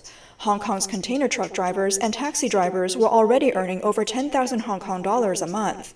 Huanggang Port became the busiest border crossing for both passengers and freight in China, and it was also the first to operate 24 hours a day. With trucks frequently traveling between Hong Kong and Shenzhen, a trend of men keeping mistresses in Shenzhen emerged. There is expedience, which basically allows you to. So when the money good, men had, they had their wives and concubines. Basically, they had their women, they had their side pieces put up on the side. So money was coming in, wife acting up. Well, we got another wife. We got another side piece on the other side of the country, so we're not tripping. You got your wife over here on the mainland and got, some other ones over there on the outskirts. So, you're doing what you do. Or your wife on the outskirts and you got some in the mainland in the city. So, money looking good, wife, he got, the resources and he can have him some extra side pieces. So far, so good. So far, so good. Let's continue to see how, if this takes a left turn or not. Evenings, areas near Huanggang Port, such as Huanggang and Changsha Village, would be lined with large container trucks parked along the roadside as drivers headed to their love nests to meet their mistresses. Back then, diligent Hong Kong truck drivers could earn around 30,000 Hong Kong dollars a month, which was incredibly tempting for young women from other provinces who came to Shenzhen for work. These women, who often worked overtime and only earned around 1,000 yuan a month, were drawn to the possibility of a much higher income. What's surprising is that the mistress industry became completely open, with no taboos around either seeking a sponsor or being a sponsor. Some Hong Kong businessmen even openly recruited lovers, and the mistress industry adopted a referral system. Look at that. It was open out there, the mistress industry. They was like, they got the money, so we gonna go give them the honey. That's what they said.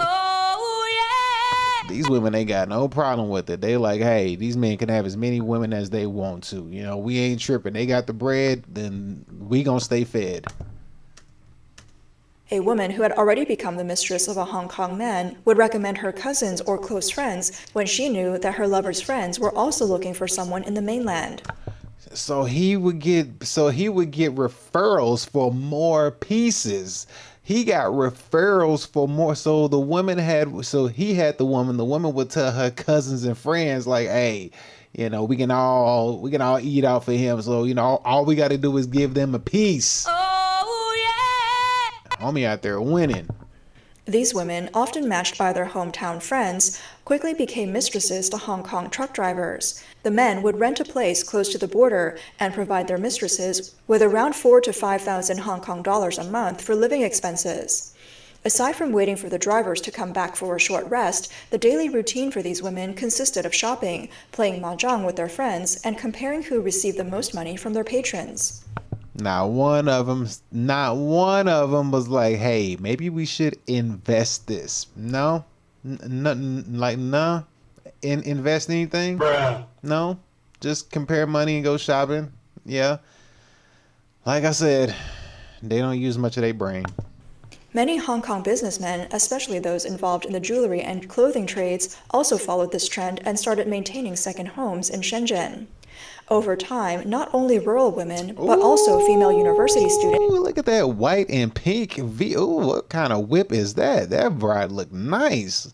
He got him a flashy white and pink with orange on the inside. Buddy is rolling. Round of applause to him.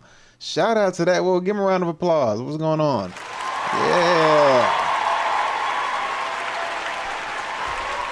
Got him a nice piece of young tail in there too. Got him a probably 20, 21-year-old. Look at him. He rolling. He chilling. Became a primary source of mistresses. It was a well-known fact that female university graduates faced employment difficulties, especially since many companies discriminated against women. Some of these students, burdened by student loans and struggling with financial difficulties at home, felt immense pressure to find a job quickly. That sounds like what we're dealing with right now. Did you hear that? It said that these women have education, but they're having issues finding jobs out of college, and they need quick money. How you think they gonna get that quick money? What you think they gonna do? I think I got an idea. I think I know. I don't know. We gonna see. We gonna see what's going on with this mistress village. All right. Let's see. If they couldn't, the impact on them was significant. Whether they were working class women or university students, their goal was the same: to make money quickly, improve their lives, and support their families. When they couldn't achieve that through conventional means, becoming a mistress seemed like a natural alternative. At that time, the mistress industry in Shenzhen had already become well organized. It's already became well organized, and the economy is hurting. So so right now we see this now. Like right now, the mistress, the side piece, the concubine lifestyle is well organized. These people got so much money, they gonna have to pick it a little with these women, and it's a lot more women and not too many successful men. So these women gonna be at odds. Symbolizing a certain sense of fashion and trendiness, Hong Kong media even gave Shenzhen the name Mistress City. Mistresses in Shenzhen generally fell into two categories. The first was the long-term type, where the woman's Hong Kong boyfriend was usually older, and there was a more established emotional bond between them, making the relationship relatively stable. The second was the short-term type, where the relationship only lasted around a year or so, resembling more of a cohabiting boyfriend-girlfriend situation. Typically, when the man stopped showing up or refused to pay for her upkeep, the woman would break up with him, sell off everything in the house, end the lease, and either leave Shenzhen or find another man to support her. So, Ridge is already really good. So you see, he was just washing and rinsing and repeating. He had one for a year and then get him a new one. It's like he was changing drawers. So as you see, they was just wash, rinsing and repeat. But what they're dealing with, it sounds striking similar to what was going on over here in the West. You know, we're having a very economic hard time. We just looked at BlackRock over there with $12 trillion in funding, and they trying to get more at any means necessary. So these people got so much money, and the job market is just in shambles. So these women, they're going to get their bills paid. And I'm going to show you, if we have time, the next video I'm going to show you is going to break that down even further. But let's just keep going. Here we go. Let me go ahead and pull this back up on the screen. There we go. All right, let's see what happens. Here we go. Find another man to support her.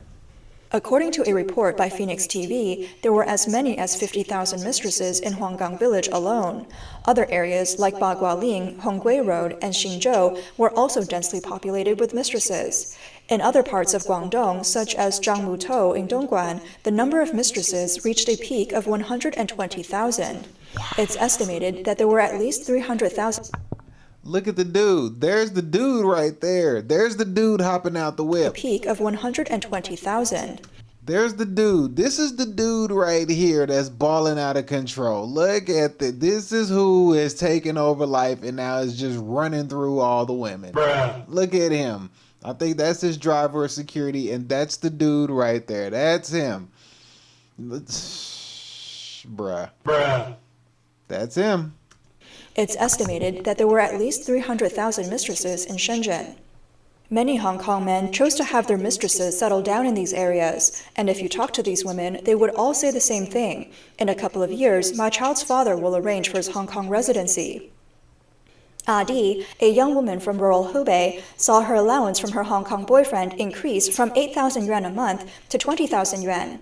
She kept herself well-groomed, visited beauty salons for manicures, enjoyed afternoon tea, played mahjong with friends, and spent her evenings watching movies or chatting online. She had a comfortable place to live, and her job was simple. She only needed to spend 4 or 5 nights with her boyfriend each month. Every time they met, he would also give her gifts like bags, shoes, or cosmetics. For Adi, who had never finished middle school and lacked any real skills, this lifestyle left her feeling content. One girl once said, "That's where you messed up at. Feeling content." Bruh. Woman, girl, child, you could get dropped at any minute and you're over there feeling content. Like, come on now. I mean, take that money and invest it, sweetheart. Invest it. You're not going to have it forever. It's not going to last forever. You got an opportunity. Invest it. But, you know, she ain't thinking. She ain't thinking. Working in a factory means laboring for over 12 hours a day, barely earning a few hundred yuan. Living with a Hong Kong man means no work and no worries about life. What's wrong with that? As the phenomenon of being a mistress became more common, the mistress villages flourished, coinciding with Hong Kong's golden age of economic growth. The community in these villages became increasingly complex, with relationships becoming more transactional. Take Xiaoling, for example. She stopped her education after middle school and heard that she could make good money in Shenzhen. To support her family, she followed her fellow villagers to Guangdong to work. At first, she worked in a factory and lived in a dormitory, but soon she moved out. She met a wealthy Hong Kong businessman who claimed to be single and said that she was lonely from working abroad.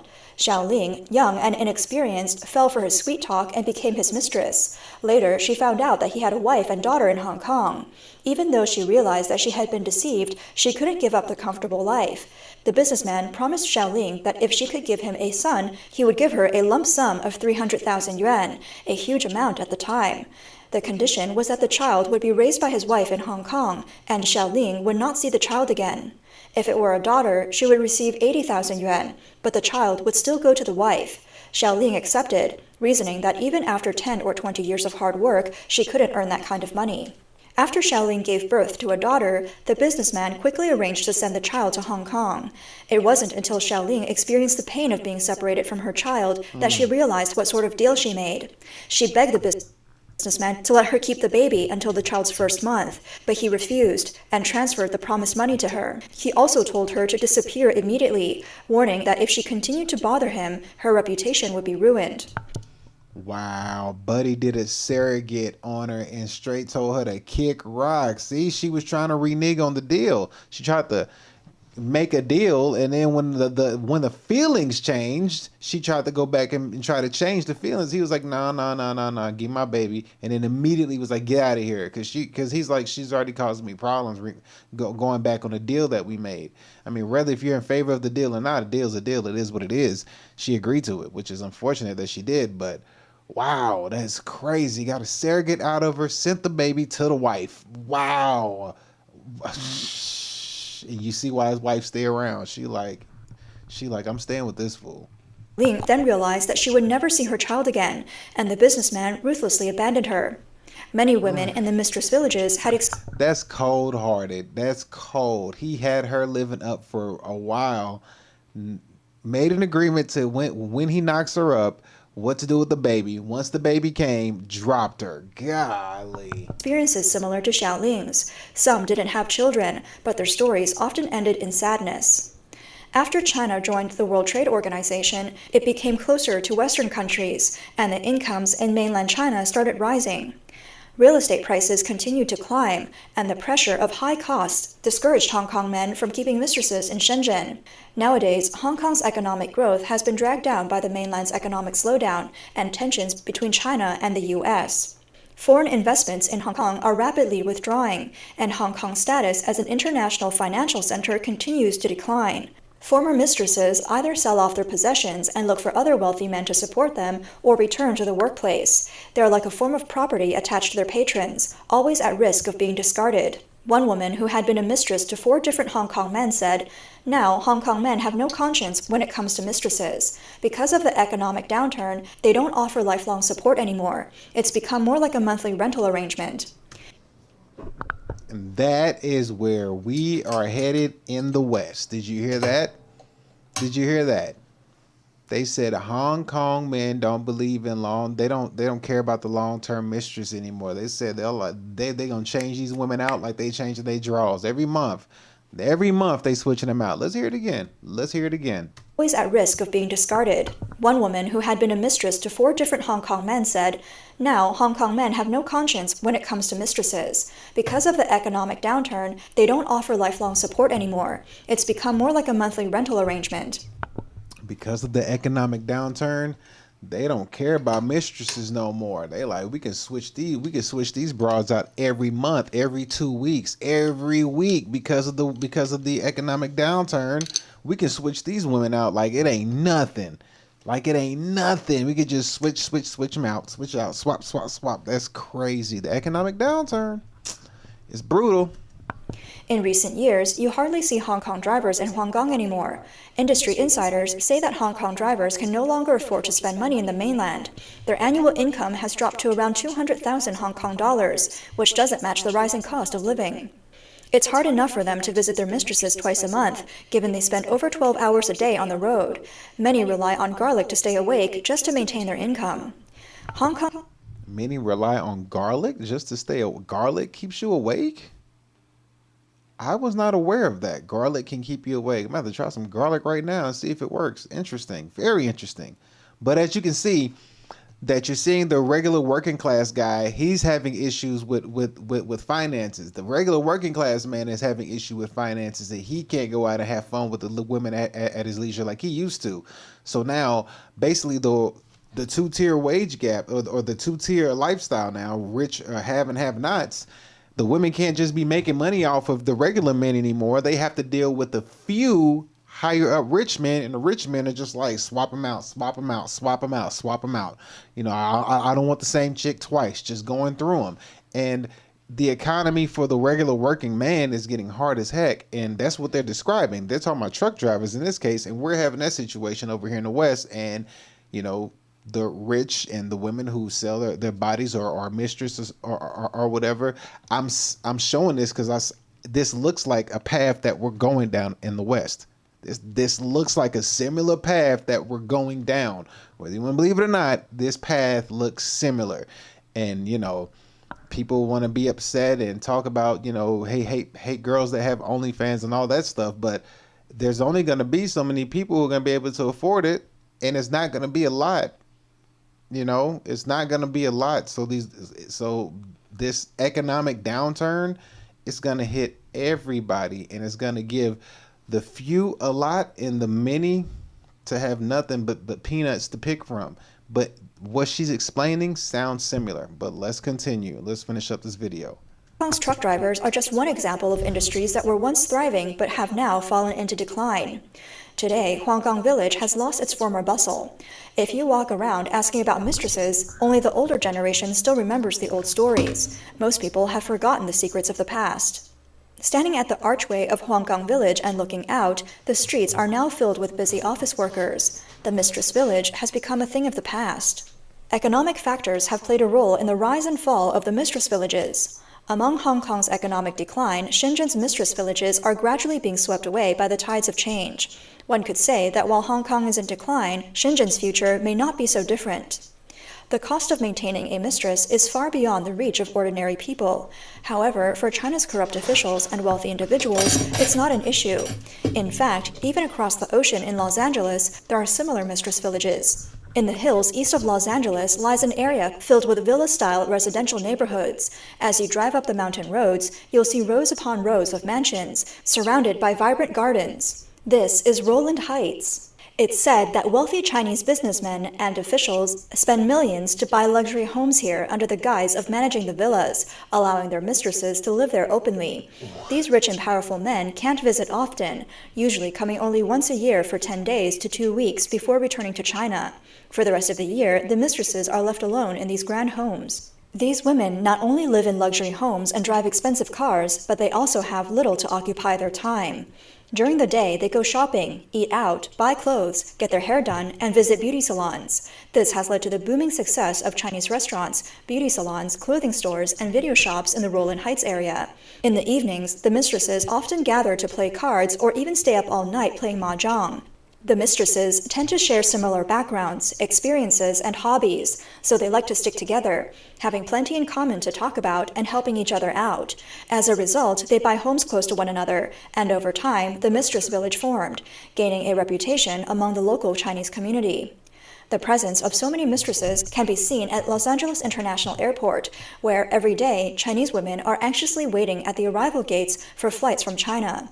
When an older man emerges, one of the young women will rush to meet him, taking his arm and heading off in a Mercedes or BMW towards Roland Heights. These mistresses share another common trait. They're all young and beautiful.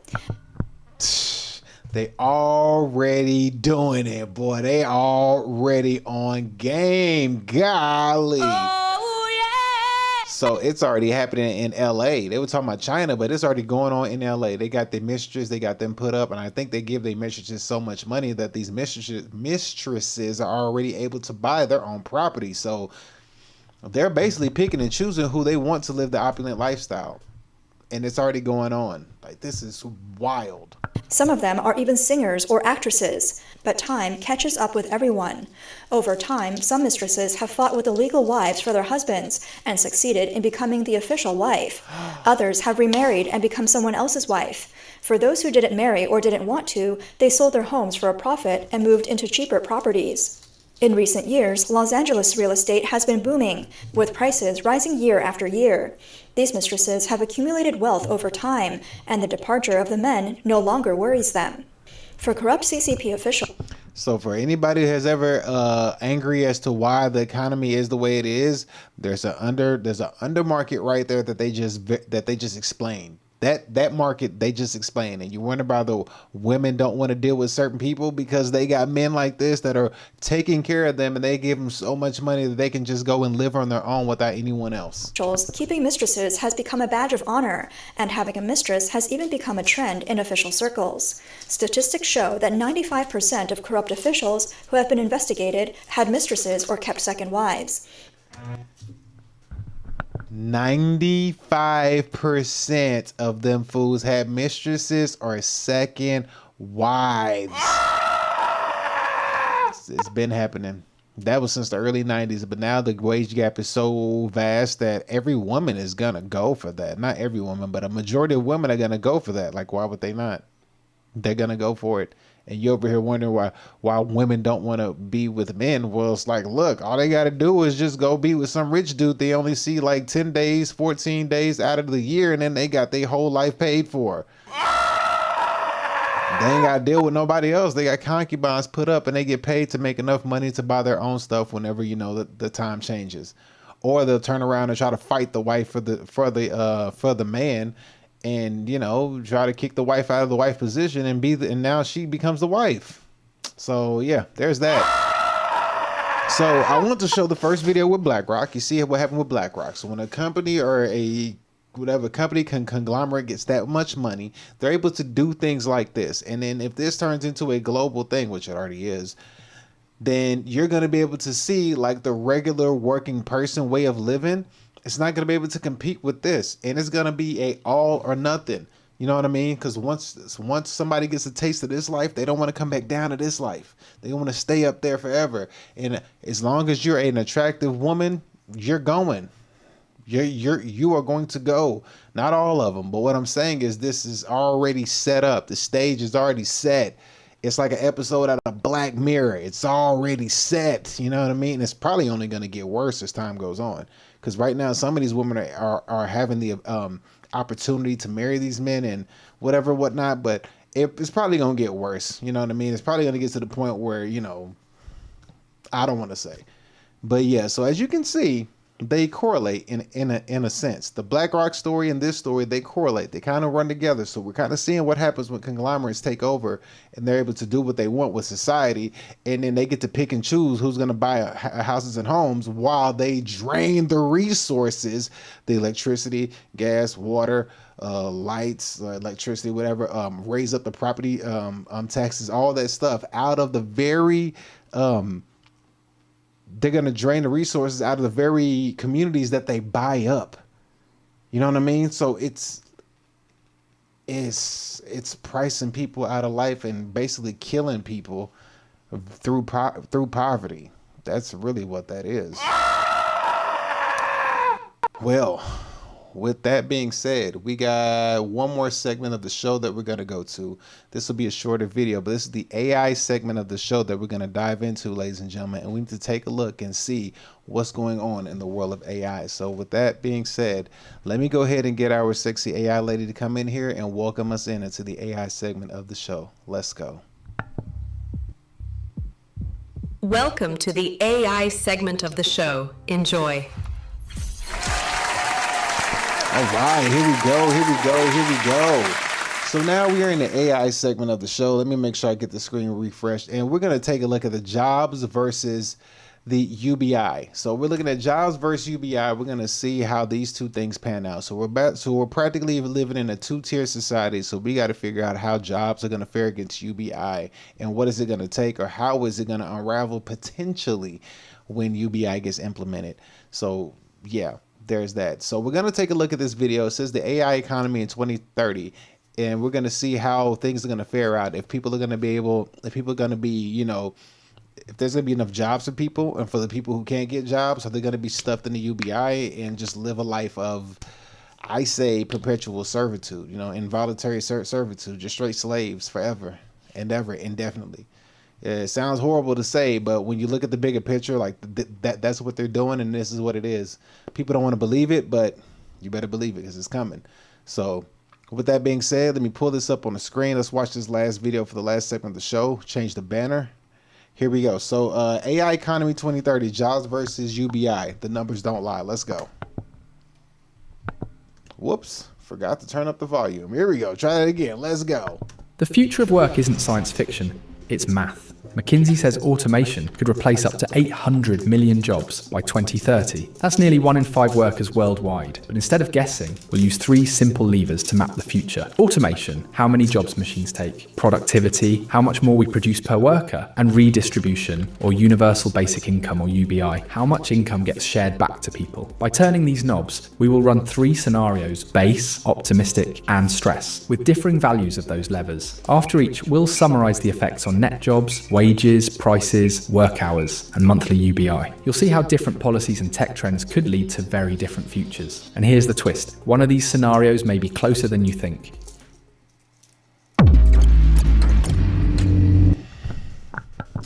right, so far this looks like a very, very, very, very, very scary scenario. So with that being said, we're gonna look and see exactly how this works. I don't know if this is gonna be good or bad, but we got 3 different situations. We have base, optimistic, and stress. So we're gonna see which one could possibly be the one and how close we are to one of these things coming true. So let's tighten up our seats and let's buckle up to see exactly how this is going to pan out in life, because this ain't no joke. So assumptions and foundations is what we're starting out on. And if you're wondering what I'm doing, they said that garlic keeps you awake, so I kind of wanted to see if it works. So if you see me eat some, it's going to be a garlic clove. So yeah, here we go. Let's get it. Assumptions and foundations. Let's start by setting the stage with some basic assumptions. First, the workforce. In the US, we've got about 168 million workers today, and that will creep up to around 170 million by 2030. Globally, the labour force will be close to 3.5 billion. Next, GDP growth. Historically, the US economy grows about 2% a year. So in our scenarios, the base case uses 2%, the optimistic case goes up to 3%, and the stress case drops to just 1%. Now, productivity, how much each worker can produce. In recent decades, productivity's grown by about 1.3 to 1.5% a year. But with AI and new technology, that could jump much higher. Economists at Goldman Sachs say AI might add anywhere from 0.3 to 3 percentage points. So here's how we'll frame it. Base case at 1.5% per year, optimistic at 3 to 4%, and stress at just 1%. What about automation? McKinsey estimates that by 2030, up to 30% of work tasks could be automated, with 15% being the middle ground. So in our base case, we'll say 15 to 20% of tasks get automated. In the optimistic case, adoption is slower, less than 10%, with new tech creating offsetting jobs. And in the stress case, automation moves fast, hitting over 30% of jobs. Finally, let's talk UBI, or Universal Basic Income. To give every US adult $1,000 a month would cost about $3.1 trillion per year, which is around 10.6% of today's GDP. To put that in perspective, 5% of GDP equals roughly $500 per month. So, in our model, the base case uses 5% of GDP, the optimistic case drops to 3%, and the stress case jumps to 10%, reflecting a much bigger safety net. Spark your next. All right, so we're seeing here, they're already hitting us with the nitty gritty. So this is starting to look like a super doom and gloom situation, but you got to take it seriously. You can't look at this as a joke, because it ain't no joke. This is really happening. This is what's going on. You see everybody complaining about job loss and things like that, breaking everything down to segments. That's why I always tell you, keep your head down for 5 or 10 years and work your ass off. Do not play around with this. This is not a joke. Work hard and figure out your way out of this scenario, because this is coming, and we're going to see if this is a good thing or a bad thing. If this is beneficial to society, or, you know, servitude and slavery for the rest of you and your future generations to come, because this is not a joke. I know it sounds scary, but it's the truth. So let's go ahead and continue with this video. Here we go. Scenario modeling. Now let's jump into the heart of this video, scenario modeling. Think of this as a dashboard of possible futures. After each scenario, we'll pause on the results for a quick reflection. A. Base case, moderate automation, steady growth, partial UBI. In the base case, automation affects about 15% of jobs, mostly routine work in admin and retail. That means around 20 million jobs disappear, but about 15 million new ones are created in tech, healthcare, and green energy. The net? Roughly 5 million fewer jobs overall. Wages inch up about 5% over the decade. Modest growth, but uneven. Low-skill jobs might disappear, while others benefit more. Prices stay fairly stable thanks to steady 2% GDP growth. But here's the kicker. Universal basic income, set at 5% of GDP, works out to about $500 a month per adult. Enough for a cushion, but not a game changer. Although daily life looks familiar, a 40-hour work week, modest income growth, and some pressure on routine jobs. Middle-class families manage, but to be fair, it's gonna be tight. But does losing 5 million jobs and adding 500 UBI match what you expected? B. Optimistic case. High productivity, slow automation, strong growth. Now imagine a brighter path, where automation adoption is slower, hitting only 5 to 10% of jobs. That's about 10 million jobs lost, but a booming economy creates 25 million new ones, which means net gain comes up to plus 15 million jobs. With productivity surging at 3 to 4% per year, wages also jump around 15%. Employers compete for talent, and even lower wage workers see real raises. Prices will be stable or even falling in some areas, thanks to efficiency gains. UBI shrinks to about $300 a month per adult, but as wages are already strong, so households rely less on government transfers. In this world, work weeks shorten to around 35 hours. Families enjoy more savings, more leisure, and more career options in fields like tech, renewable energy, healthcare, and creative industries. Think about it. How does plus 15 million jobs and rising wages feel? I highly doubt that's gonna be the one, just because of what we looked at previously with Blackrock and the China mistress video. That one is the least likely to happen because it said family's gonna have savings. They ain't trying to let you save Nathan. So that one I don't believe in. C. Stress case. Rapid automation, weak growth, minimal redistribution. Finally, the tough road. Here, automation accelerates fast, affecting 30 to 40% of jobs. That's a loss of 40 million jobs, while only 10 million new ones appear. Net loss will be 30 million jobs. Wages will collapse by about 10%. Workers have little bargaining power, and many struggle to find stable employment. Prices are mixed. Essentials like housing and healthcare will rise, while tech products get cheaper. The result feels like inflation for everyday families, even if official numbers look moderate. UBI becomes massive, around $1,000 a month per adult, or 10% of GDP, just to prevent economic collapse. Daily life takes a bigger hit, where a small elite thrives on AI-driven wealth, while most people rely on UBI and patchwork gig jobs. Traditional careers vanish unless you're in specialized tech or healthcare. Now pause for a moment. Can you imagine living in a world with 30 million fewer jobs and a 1,200 UBI? That sounds more realistic. That sounds like the direction that we're headed in. So $1,000 UBI, however, is still going to be tight for a family, and the price of everything else is going to be expensive, but technology prices will be affordable, will be more cheaper and affordable, but everything else is going to be expensive. So that to me sounds like the more of a realistic scenario that we're going into. I mean, yeah, it sucks to say, but that seems like where the direction they want us headed in. So that's why I say bust your ass, put your head down, work your ass off, and just ignore the noise. Ignore the noise and stay focused, because you don't want to be in this position at all, boy. You do not want to be here. Let's do a cross-scenario comparison side by side and let the numbers tell the story. Net jobs, minus 5 million versus plus 15 million versus minus 30 million. UBI, $500 versus $300 versus $1,000 per adult. Wages, plus 5% versus plus 15% versus minus 10%. Typical week, 40 hours versus 35 hours versus patchwork gig. All right, so looking at these, which one seems more realistic to you? Right here, optimistic? No. Plus 15 million jobs, $300 UBI, 15% up increase in wages? No. I don't see this. No. This might be how it starts out. I mean, this might be the way it starts out. It might start optimistic, go to base, and get stressed. Excuse me. This is how it might start, like, 2030, and then 2035 or 2040, and then 2045, 2050. You know what I mean? Like, it's just gonna get worse and worse and worse. I'm just looking at this like this is how we're gonna start out. So this is how I see it. But yeah, I wouldn't want to be in this position whatsoever at all. So focus, focus, focus, focus. Which one feels most realistic for your industry? Drop a comment. Base, optimistic, or stress? Now, time for the treat. We are offering our subscribers a detailed PDF that will educate you on different LLMs and their use cases. Drop your email using the form at the top of the description to get the PDF. And as you can see, they're trying to retrain people into AI. That's going to be one of the big things that they do, is try to retrain people into AI. So you better figure out how to train yourself into AI and utilize AI the best of your ability. You have to figure that one out on your own, because they ain't finna help nobody. They don't give a damn.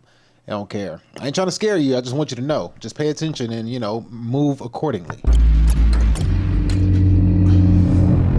Translation to daily life. So what do these scenarios mean for you? In the base case, families stay afloat with slow wage growth and $600 universal base income. Shut up. In the optimistic case, households thrive with higher wages, more savings, and shorter work weeks. But in the stress case, families depend on UBI just to survive, wages fall, and stable jobs are scarce. Career-wise, fields like AI, software, healthcare, renewable energy, and creative industries grow across all scenarios. But routine clerical, retail, driving, and factory jobs shrink consistently.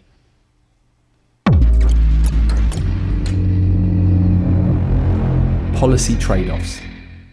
Think of trade-offs like running a household budget. If you spend more money on food, you've got less for entertainment. If you save a lot, you might have less fun now, but more security later.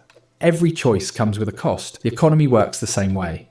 If automation moves too fast, companies save money, but millions lose jobs. Unless something like UBI steps in, people won't have money to spend, and the economy slows. If productivity skyrockets but redistribution is weak, the owners of capital get richer while regular workers fall behind. Growth happens, but inequality widens. If redistribution is strong, like a big UBI, families can keep spending even with fewer jobs. But the price is higher taxes or government debt, which can slow growth. And if redistribution goes too far, businesses may hold back on investing or innovating, which hurts everyone in the long run. The big challenge is finding balance, grow the economy, protect workers, and keep innovation alive without tipping too far in one direction. Conclusion: in the end, 3 levers shape our future: automation, productivity, and redistribution. In the base case, moderate automation means modest job losses and a mid-sized UBI. In the optimistic case, growth drives a jobs boom and higher wages with only a small UBI. In the stress case, rapid automation slashes jobs, wages fall, and a large UBI becomes essential. These aren't predictions, they're dashboards, tools you can update as real data comes in. The future won't treat every industry equally, some will soar, while others collapse. On the winning side, engineers, tech experts, doctors, and clean energy workers will see demand explode. These are the careers of tomorrow. But on the losing side, well, that was quick. Clean energy workers will see demand explode. These are the careers of tomorrow. Tech, healthcare, and green energy. So yeah, tech, healthcare, green energy are going to be the things of tomorrow. But on the losing side, transportation, retail, and routine office jobs. Warehouses run by robots, deliveries made by drones, checkout counters with no cashiers. Millions of routine roles fade into history. Your career takeaway is to watch these levers closely. AI adoption, productivity trends, and UBI policy will decide whether your paycheck grows, stagnates, or shrinks. If you find this useful, hit subscribe and the bell will... All right, so that looked like a very helpful video. So shout out to them for making that one. So I want you to see there that the helpful, well, give them a round of applause. So yeah, they did mention that, yeah, so tech, healthcare, and green energy are going to be the ones that are going to be the one to take us everywhere. But also these right here, engineers, tech experts, their dash summals tools while others collapse. On the winning side, engineers, tech experts, doctors, and clean energy workers will see demand engineers and tech experts. Engineers, tech experts. So become an engineer of some sort, and a tech expert or healthcare or green energy person, you should be okay. But in the meantime, you got to grind and get to it. You cannot waste time.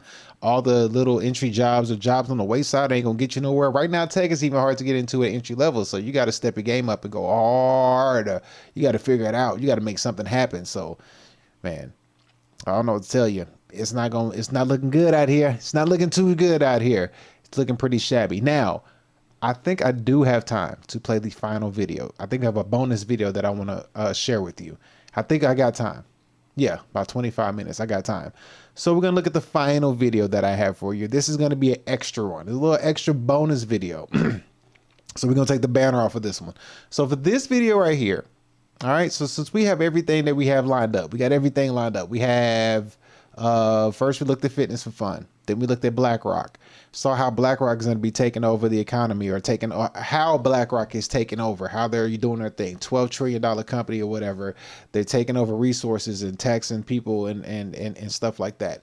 Okay, now you see the two. Then we went over to China, saw the 2-tier wage gap, have and have nots. How they have the mistresses and how they sit them up, and they were doing that in China, but they also got a whole, area in LA where they're just taking over LA with that. With the women that they have. But that's just the Chinese though. how many other cultures are doing that as well? Because we only just saw that on them. I'm pretty sure, like the Arabs, people from Saudi Arabia, or, people from Dubai, and, people from all different kind of parts of the world are doing that same thing. You know what I mean? Not just the Chinese. So that's not a new thing. We just hearing about the Chinese doing it. So now we're seeing the two-tier system, and with the women, as far as they go, how they're basically going to be choosing to navigate here in the future, especially with the young girls coming up. When these young girls have social media in their hand and they're seeing the girls win, how are these girls winning? They're going over to the rich guys in the mistress lifestyle. And if they're pretty young and attractive, all they got to do is turn 18 and slide on over to the mistress lifestyle, and they'll get whatever they want. You know what I mean? And, these guys are going to change out these girls like every month, and these guys will forever have a new supply of girls forever. Now, then we go into jobs in UBI, and as we saw right there, they gave us 3 different scenarios: base, optimistic, and stress. I believe stress is going to be the way that they're going to go, because I don't think the way it looks like they're going, it doesn't look like they're trying to help anybody. They're just, banking on how do you say it? This is how you say it. You say it just like this. FYM.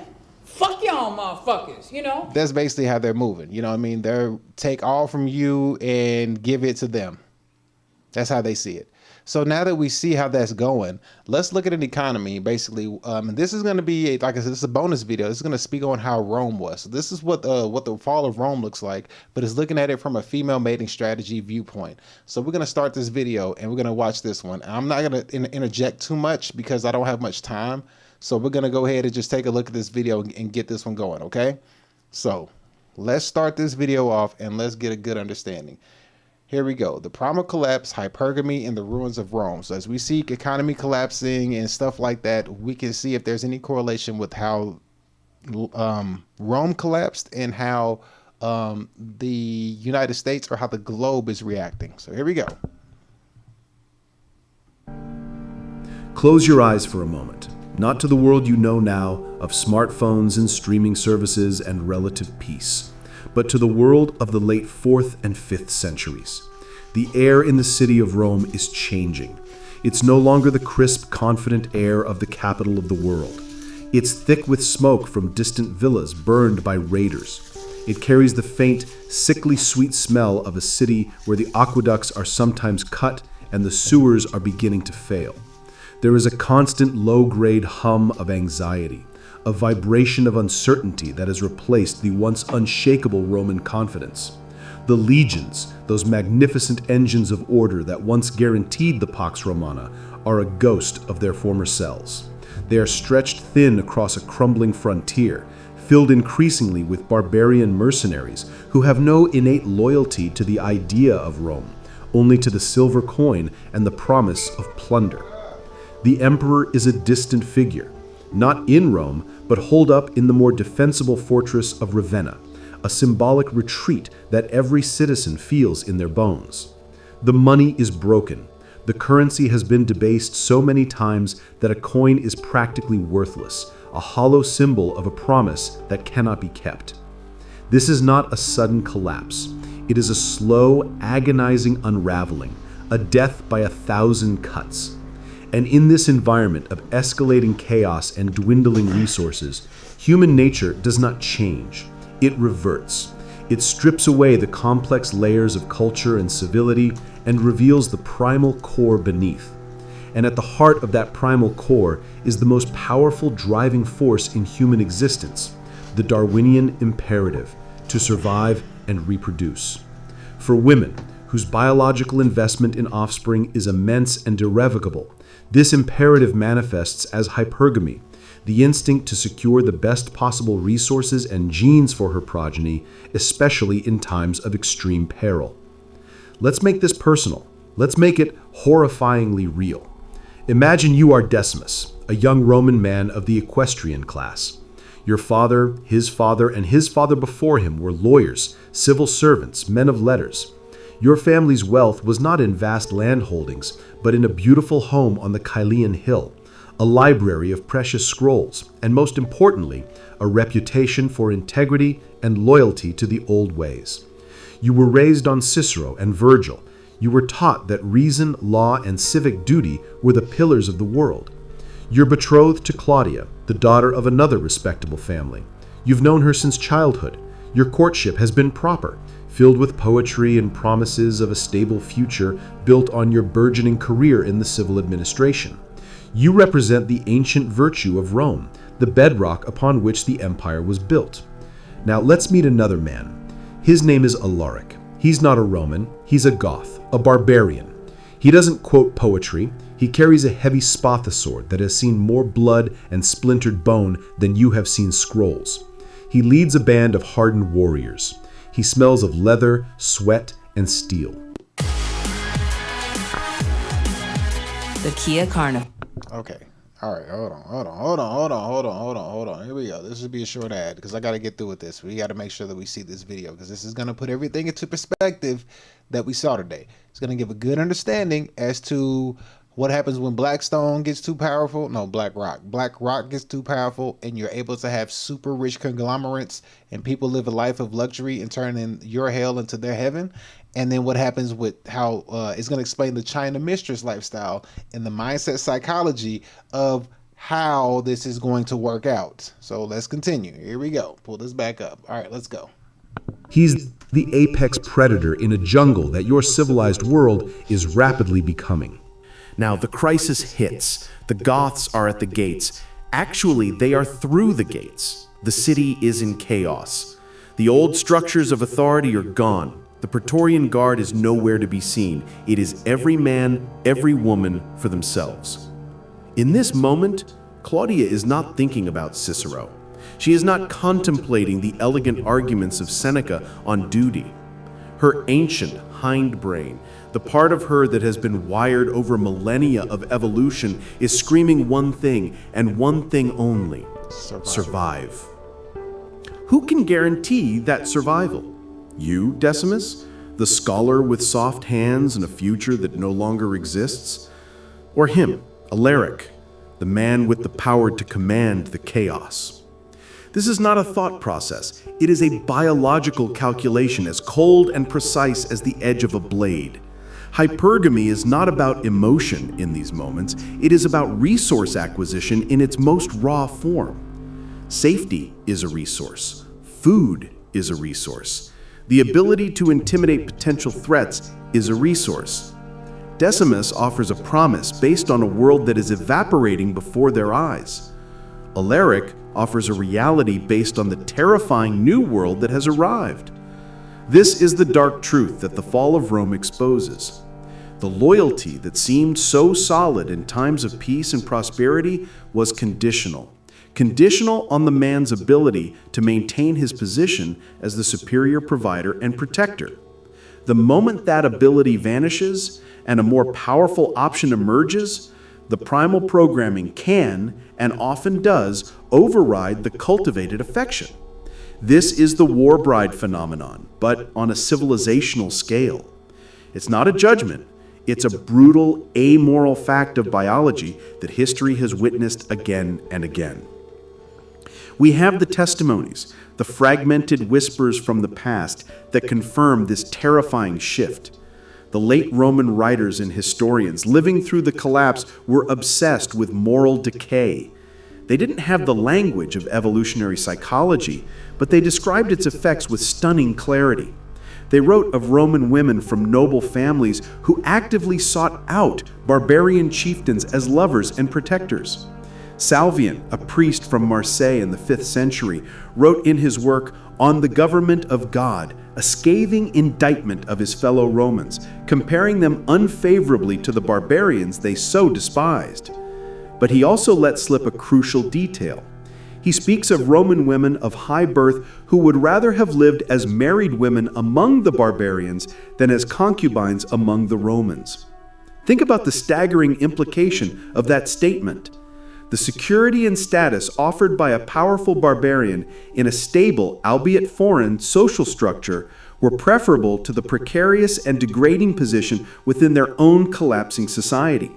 This was hypergamy in action, a lateral move in culture, but a vertical move in the only hierarchy that mattered in that moment. the hierarchy of power and security. Rather be married to the barbarian than the protection, or not the protection, but the lifestyle of the previous one because of the situation. So just remember that everything is conditional and circumstantial.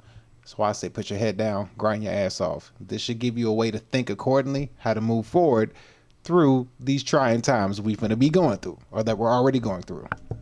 The poet Orientius, in his Commentatorium, lamented the shameful marriages between Roman women and barbarians, seeing it as a symbol of the empire's lost virtue.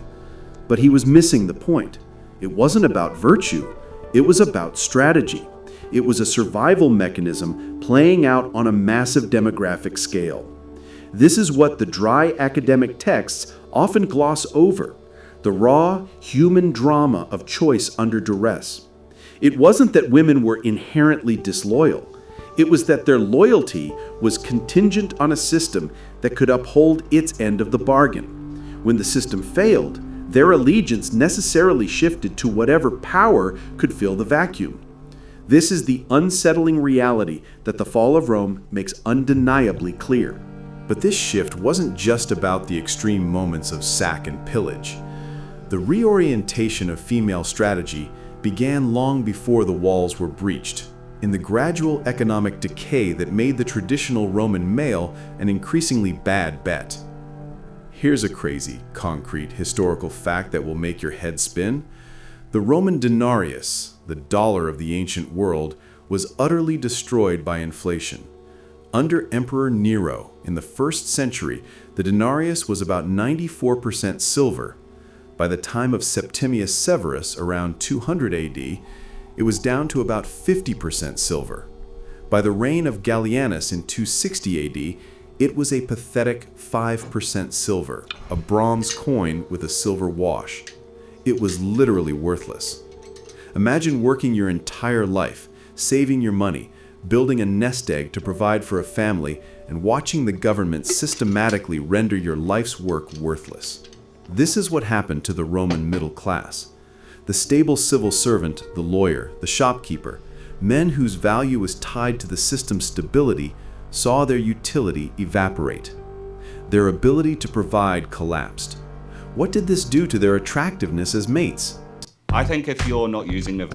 Destroyed it completely. The woman dried up completely and was like, I do not see you as a viable option to live life with, because now my love is conditional. But let's see. This is what happens when you're in survival mode. This is what this is basically explaining, survival mode. But watch, it gets deeper.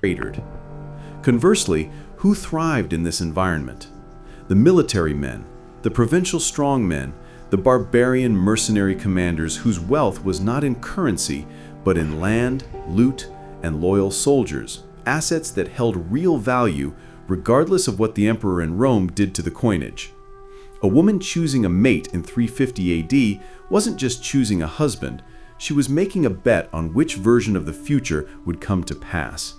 Betting on the scholar with his worthless salary and his faith in a dying system was a path to starvation and irrelevance. Betting on the general with his private army and his control of a grain-producing province was a path to security. This economic reality is the proof that hypergamy is not a moral failing, but a rational, if ruthless, response to material conditions. The fall of Rome demonstrates that female mating strategy is a brilliant, cold-eyed reader of geopolitical and economic trends. It abandons sinking ships long before the captain has even admitted there's a leak. This is the part that induces a sense of shock and awe, the realization that this isn't just history. It's a playbook that is repeating itself right now. The parallels are not perfect, but they are deeply unnerving. Did you hear that? It's a playbook that repeats itself over and over and over, including right now. Our institutions are losing credibility. Our currency is being inflated, not by debasing silver content, but by the printing press, eroding the value of savings and salaried work. The traditional masculine virtues of stability, loyalty, and long-term building are often mocked or deemed insufficient. Meanwhile, a new class of men, not barbarian chieftains, but influencers, crypto bros, and hyper-competitive alpha males in the digital arena, wield a new form of power: attention, social capital, and often volatile non-state aligned wealth. They are the modern LIVESTREAM, operating outside the old systems. And female choice, en masse, is beginning to reflect this new landscape. The instinct is the same, only the battlefield has changed. Understanding this is not about bitterness, it is about clarity. It is about seeing the game for what it is, not what we were taught it should be in a more orderly, more virtuous time that may have never existed outside of storybooks. The fall of Rome teaches us that civilization is a fragile agreement, a temporary suppression of raw nature. When the agreement breaks down, nature always returns. And the most potent force of nature is the drive to survive and to ensure one's genetic legacy survives by any means necessary. But the story of Rome does not end with the collapse of the Western Empire and the shifting loyalties of its women. This was merely the first act in a far grander, darker historical drama. Now we will journey east to the impregnable walls of Constantinople, to an empire that refused to die for another 1,000 years. We will uncover the Byzantine court's most vicious secret, a silent, psychological gynocracy where empresses and concubines wielded a different, more subtle kind of power, not with swords, but with whispers, manipulating emperors and directing policy from the bedroom. Okay, so now this can explain the China mistress video that we watched. So go back and go look at that. So now this can look like they're explaining the how do you say it? The reality between the reality or the battle between the video about the Chinese mistress, that lifestyle. Now we're gonna see that way of living be explained. So pay attention. This is really interesting. This is where hypergamy evolved from a strategy of brute survival into a weapon of sophisticated political control. The story gets even darker, and the lessons for the modern man become even more critical. Before we begin, if you appreciate the... Okay, so we got to get this off. All right, let's go ahead and get this here. So as you can see here, now you went from one civilization going, but now you're going into another civilization of a gynocracy where it's basically ran differently because it's ran off of the backs of the successful ones, the ones that were successful. Now the women who were able to finagle and, you know, seduce and I guess you could, I won't say con, but seduce the men that had the power as far as moving forward into the new system. We're gonna see how this society is being ran, because the women moving forward, they're gonna be able to, you know, dominate the nerdier type people. I would say, my opinion, they will be able to dominate them in the long run. In the long run, I think they'll be able to dominate them, and I think that's what we're finna see right here. So let's take a look at this and let's continue. So here we go. Let's see how this works. So the Byzantine game, weaponizing mating strategy in the Eternal Court. The Western Roman Empire was dead, its corpse picked over by barbarian kings. But Rome's soul, its legacy of law, administration, and sheer, stubborn will to endure, did not vanish from the earth. It fled east, to the impregnable fortress city of Constantinople, to the gleaming capital on the Bosphorus, Constantinople. Here, the Roman Empire would not just survive, it would thrive for another 1,000 years, a magnificent, labyrinthine, and utterly ruthless organism we now call the Byzantine Empire.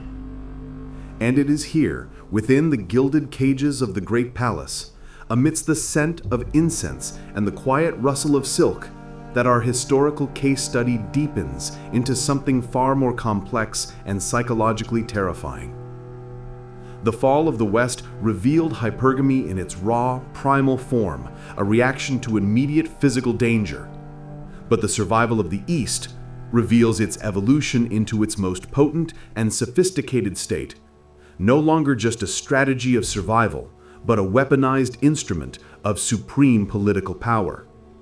In Byzantium, we do not find women scrambling for the protection of barbarian chieftains.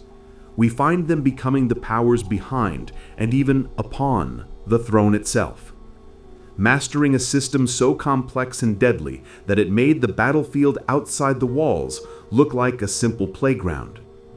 This is the... So you see what you have here now? You got the West falling, but then remember we watched the Chinese mistress, and we saw them basically living a opulent lifestyle and was even bringing some of their women back over here on the West Coast. But now we're seeing a different lifestyle, one that fell and the one that's rising up of opulence and just, you know, extreme luxury coming from the East. Story of how female mating strategy, when channeled through the dizzying heights of ultimate power, becomes a game of shadows, a game where the prize is not just survival, but the very destiny of civilization. To understand the Byzantine world is to understand a perpetual state of siege mentality refined into an art form. Constantinople was a city perpetually aware of its own preciousness, its own fragility. The Theodosian walls were a marvel of military engineering, a triple-layered bastion of stone that repelled armies for centuries. But the real walls, the ones that truly defined life, were invisible. They were the walls of protocol, of religious orthodoxy, of elaborate court hierarchy, and of breathtaking, constant paranoia. The emperor, the Basileus, was not merely a king.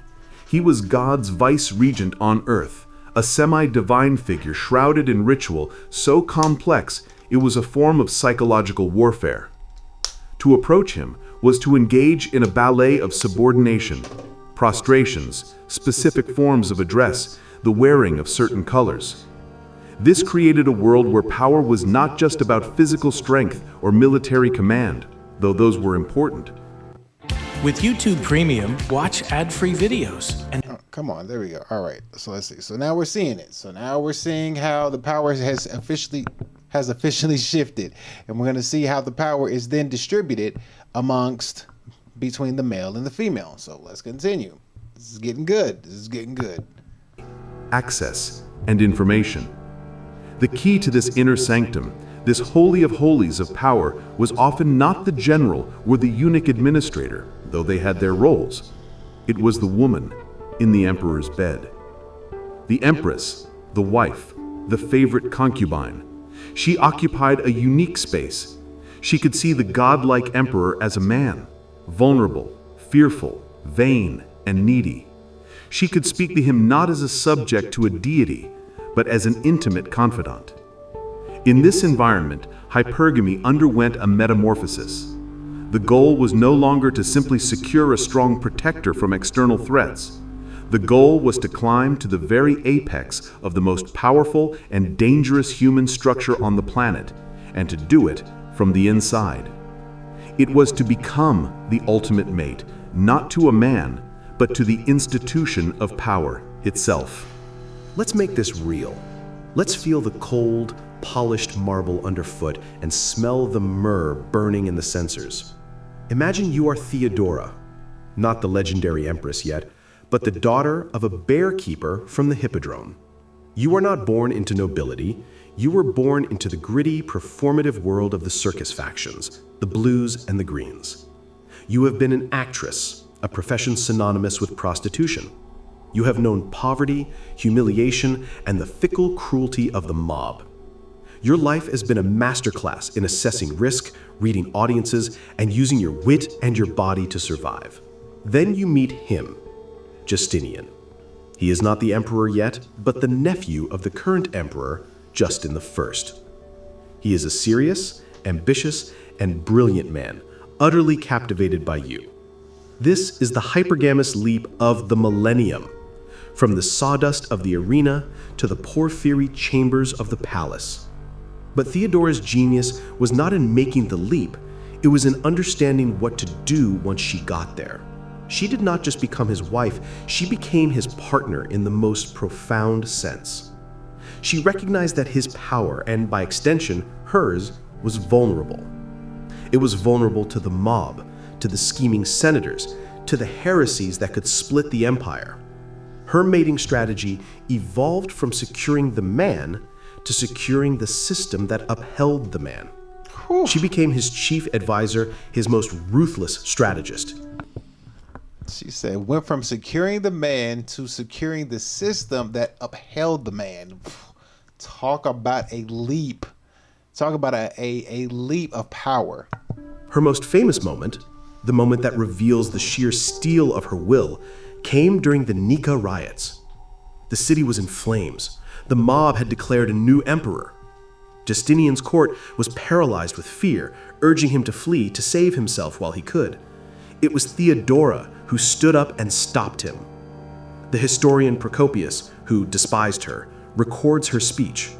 Royalty is a fine burial shroud. She told him that flight was not an option, that for an emperor to become a fugitive was a fate worse than death. She convinced him to stay, to fight.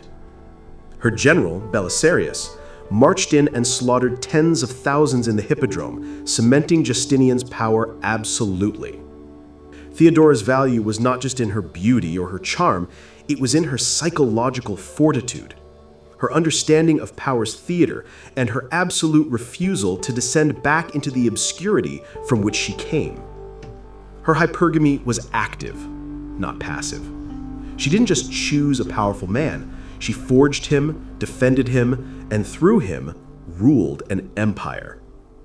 This is the dark zenith of the strategy we saw in the crumbling West, not merely adapting to a changing world, but seizing the reins and directing the change itself. But for every Theodora, there were a dozen other women playing the same game, with less spectacular, but equally ruthless precision. The Byzantine court was a deadly ecosystem, and the women within it were its most efficient predators. Consider the concept of the Porphyrogenita, the title given to a child born to a reigning emperor in the special purple-hung birthing chamber. This title was a massive asset in the marriage market, a symbol of pure, unadulterated imperial legitimacy. The mating strategies surrounding these princesses were dizzyingly complex. They were pawns and players simultaneously, used to secure alliances with barbarian kings or powerful generals, but often exerting their own influence once married. More common and more insidious was the power of the imperial concubine. The emperor's bed was the most contested piece of political real estate in the world. Need more power? The concubine is the one that had power. The concubine, not the wife, the concubine is who was wielding a lot of power. This is deep.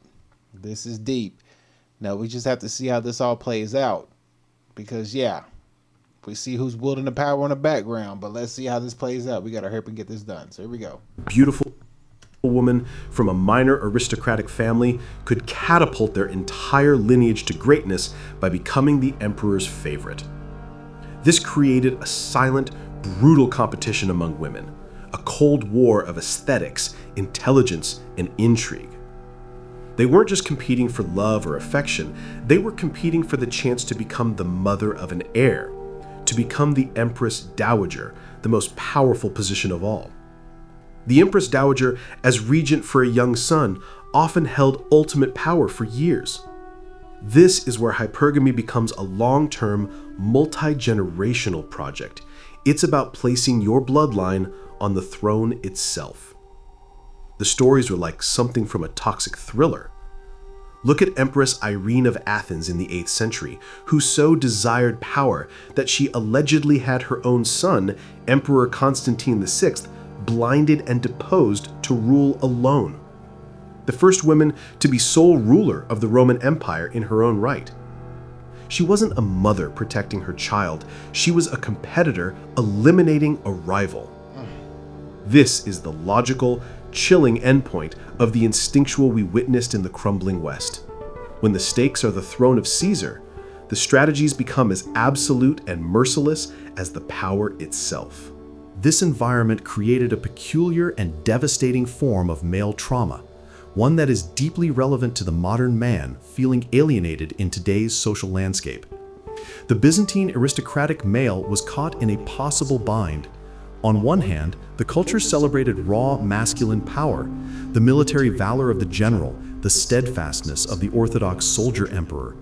On the other hand, the real path to influence and survival increasingly lay in mastering the effeminate arts of the court, rhetoric, theology, and, most importantly, intrigue. The most dangerous man in the palace was often not the strongest, but the one who could whisper the most persuasive poison in the right ear, and that ear was often a woman's. This created a deep-seated anxiety, a confusion of roles. How was a man to behave? Should he be the straightforward soldier, loyal and brave, only to be outmaneuvered and assassinated by a courtier who had the ear of the empress? Or should he become like the eunuchs, the powerful chamberlains who, castrated and thus deemed safe, often held immense power by managing the household and the emperor's schedule, a role that placed them in intimate contact with the imperial women? This erasure of traditional masculine utility is a slow-burning trauma. The historian Michael Fellows, in his Chronographia, lays this bare, describing emperors who were brilliant intellectuals but military cowards, or brave warriors who were utterly manipulable by the women in their lives. The Byzantine man had to navigate a world where the rules of engagement were set by a gynocentric court culture, a world where direct masculine competition was often subverted by a more subtle and often more effective feminine power. This is the ancient echo of the modern man who feels that playing by the old rules, hard work, honesty, directness, gets him nowhere, while those who master the nuances of social manipulation, often a more feminized skill set, seem to thrive. The feeling of your inherent utility being rendered obsolete by a shifting, opaque system is a trauma as old as Byzantium itself. So what is the lesson for the modern man? The fall of the West and the endurance of the East present two sides of the same coin. The first lesson is the primal lesson: acknowledge the base nature of the instinct. In times of crisis and scarcity, female strategy will prioritize immediate, tangible power and security above all else. Sentiment, history, and promises be damned.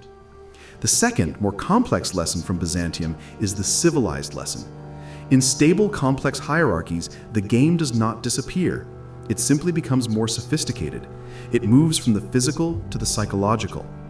The currency shifts from sacks of grain and promises of protection to access, influence, and social capital. The modern man must therefore be dual-natured. He must possess the core, primal competence of the provider-protector, the Alaric, if you will. This means physical fitness, financial independence, and the ability to handle confrontation and chaos. This is your foundational bedrock, your Theodosian walls. Without them, you are the Decimus of the modern world, offering promises based on a system that may not protect you. But he must also master the Byzantine arts. This does not mean becoming a manipulative courtier. It means developing high social intelligence. It means understanding the subtle flows of power and influence in your social and professional circles. It means building a network, understanding psychology, and being able to navigate complex social situations with grace and efficacy. And with that being said, man, I got to get up out of here, but hopefully that helped you learn something today, because it's just showing you that the world that we're living in, how things are changing drastically, and that you need to be able to keep your head down for 5 or 10 years or more and focus majorly on becoming the best version of you possible with no distractions whatsoever. Thank y'all for tuning into the Daily Fitness live stream show. I gotta get up out of here. Thank y'all so much. Love y'all. We'll see y'all on Monday. Have a good weekend. Be safe out there. Don't do nothing crazy. Don't get too drunk or do nothing that you shouldn't be doing. And we're gonna get out of here with this sexy Latino on the way out the door. Peace. Follow D. Elliott Fitness for the kind of workouts you'll never forget.